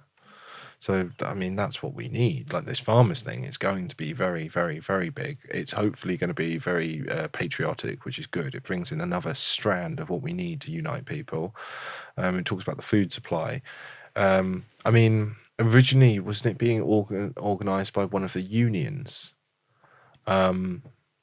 Obviously, those unions are essentially controlled. These are state trade unions. So if you set, these are public trade unions. They follow all the government's guidelines and everything like that. I don't trust any of them. I don't trust them. So I think there's now a bigger movement, and we need to see people emerge from there, and move back to things maybe like individual farming, and competition between a lot of providers. Or really, if it is naturally somehow better for farming to be concentrated in just a few hands, then we will see that in a free market. But I don't think that's going to be the way. I think you're going to see a lot of people competing. There'll be a few bigger farmers, a few smaller farmers. I think it's healthier to have competition in the market. So my question, because we have to wrap up at some point soon, is you go out and you do a lot. You have purpose in your life fighting back. You've got hundreds of thousands of people following you on Twitter. You make movies, you engage in different cultural pursuits, you've been doing music, you've been an advisor to Children's Health Defence. For the ordinary person who's struggling right now because they're being crippled by the inflation and by Keir Starmer, what's your message to them in how they should fight back, and what should they be doing right now to have purpose? Well, if you saw what was done during lockdown, they basically wanted people to stop talking to each other. So that's in a way what they can't really achieve. and they needed to do something like that to try and achieve it. So I think ultimately, I believe that the foundation of all culture is actually through language and through speaking. Yeah. Everyone can speak. Everyone can speak on a daily basis, and actually, that's probably because I'm kind of, I'm trying to do my work, which is not always directly about this, although indirectly it's still always in the back of my mind. But my work may try and do this indirectly. So I'm trying to do that, manage the sort of some social media platforms, talk to people. But maybe I'm not as effective as as I could be if I were to talking to people in different. I can't be everywhere at the same time, so I can't talk to people that those people can talk to, their friends, their family, their group. Whether it's stand in the park, whether it's the yellow boards, or whether it's the farming community. So I think that through talking is actually how we can change things. Because as you said, we've got this kind of blocks of political parties, both run essentially by sort of World Economic Forum aligned interests, big corporate interests, and this kind of masterminds behind them. Bill Gates, definitely one of them. Klaus Schwab, stakeholder capitalism is definitely part of the agenda. BlackRock, you've got all of that behind. And then you've got culture, which is about people talking to show also that they don't like what's happening. So in this case, the support for the farmers was very important at the demonstration. In one case, one very effective thing that was shown in the film River of Freedom, which was the film that I helped executively produce about New Zealand, no jab, no job mandate, the protest against the parliament of that, it was very effective to go with the cameras at the beginning of the convoy, which started in some remote areas of New Zealand in the hills, and talk to the people in their own home, in their own living room, because that really humanized the whole movement. Because all these movements get sort of labeled, in that case, far right, kind of, it was called river of feral creatures in a river of filth, all these things. Instead, if you do that, if you talk to these people, maybe film them in the living room, go in the convoy, start in the farm, all of these things can be shared, can be talked about, and it can be very effective in the humanizing process. And that's ultimately what they're banking on, that these groups, whether it's people who resisted lockdowns, anti-vaxxers, farmers, will be labeled far right because of the Union Jack flags. So I think that the talking can be done by anyone and should be done by everyone, and that's ultimately what shifts culture around. But also, everyone's got a mobile phone now. So if your friend is a farmer, then consider, can you take the day off, jump on the back of a tractor and take some good videos? All things like that can really, I think, help altogether shifting at least the perception, and maybe allowing more people to see that what's being done is not in our interest, and it won't be in our interest if it keeps on going like this. And do you just want to sit back and watch it for the next 4 years? What Starmer doing, ploughing on with the agenda of the World Economic Forum against ploughing on, I like the pun. Ploughing on. Do you want just sit and watch, or do you want to create a real culture of people who actually, everyone's, who nobody likes him? Do you like him? I don't like him. All the people who voted him don't like him since what he's done, sort of cutting the fuel allowance. I'm not sure his missus likes him either. Maybe not, and maybe Lord Ali does, but apart from Lord Ali and Klaus Schwab and Bill Gates and Tony Blair and a few others, it's like, if we don't like what we've got, then we need to talk about it, and we need to sort of express it as much as possible, so it becomes part of culture, which ultimately can shift things. A little bit the reverse of what I was saying with Trump and the MAGA movement. We need here, I think we do need here, an anti-Starmer movement that actually tries and not let him do whatever he wants for the next 4 years. And hopefully the farmers is one chapter, but I suspect there's going to be many more. It's not the time to sit back and just watch him do whatever he wants. I think it's the time to eat. Talking is enough, but we need to be talking about it. Without fear. Without fear, absolutely. So what are your plans going forward? Well, I like to develop this sense of slight rebelliousness that was kind of part in the youth culture in the 1960s. Maybe there it wasn't matched by a strategic awareness of a lot of different aspects. We kind of have it now because there's an older generation that's been very involved in the lockdown movement. So I'd like to develop that a little bit in the younger generations as well. So now I'm working in a music film project in which I hope to just draw out indirectly musically a bit of a rebellious spirit and make it basically work against this way of being which just says okay to things, and kind of develop the side that, you know, you feel something is wrong and you just sort of make your point and say, no, we're not going to go ahead with this, no, we're not going to do this, and kind of this kind of rebelliousness with a cause. You know, there was the film Rebel Without a Cause, but this is sort of rebel with a cause. And I think that also can come through music, through films, and I'm trying to sort of unite the two in a particular project, which is not linked to today in a direct way, so that it can cross again that boundary. So I've got my sights set on the people who don't want to listen to me. I'm kind of always thinking, what can I do to get to them? So I haven't given up on going beyond our group. So I'm still trying that. I'm still working with that in a way that's acceptable to them, but that can bring out certain values that are maybe sort of a little bit dormant still, and maybe have been dormant for a few generations, and hopefully to help a new generation, like you are doing with your teaching, sort of to give them the tools to not be passive, to not just sort of go along with everything, and to basically to continue what we're doing now. Wonderful.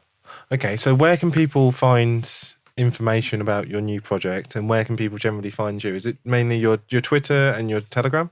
Yeah, so it's generally through, unlike The Guardian, I'm still on X, and I would like to actually announce here that I'm not leaving X. I was forced out of Twitter for speaking out by the previous administration, but now I'm there, and so my handle is @Robin Monotti with 2 T's, and then on Telegram @RobinMG. Cool. Thank you very much. Great to talk. Thanks Thank for you. having me on.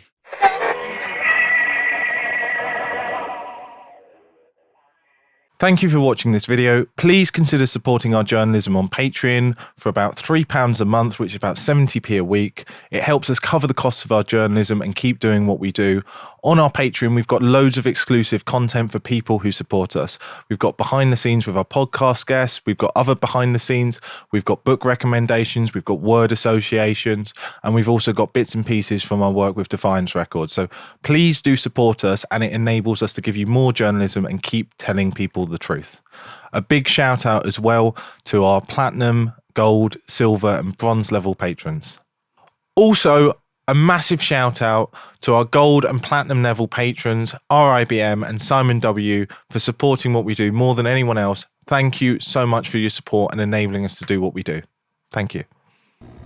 Check out this trailer coming up for our new series on Resistance GB, 1,000 Words, with portrait artist Jake Fern, as he paints and discusses with fantastic guests from the freedom movement, starting with David Icke. 1,000 Words with David Icke, coming up on the 17th of December.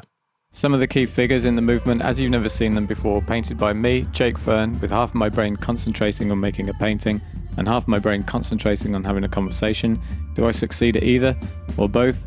You be the judge. Tune in on Tuesday the 17th of December for the first instalment of Resistance GB's 1,000 Words with David Icke.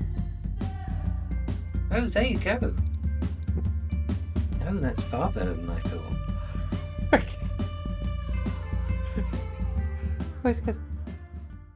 Hello. This is great.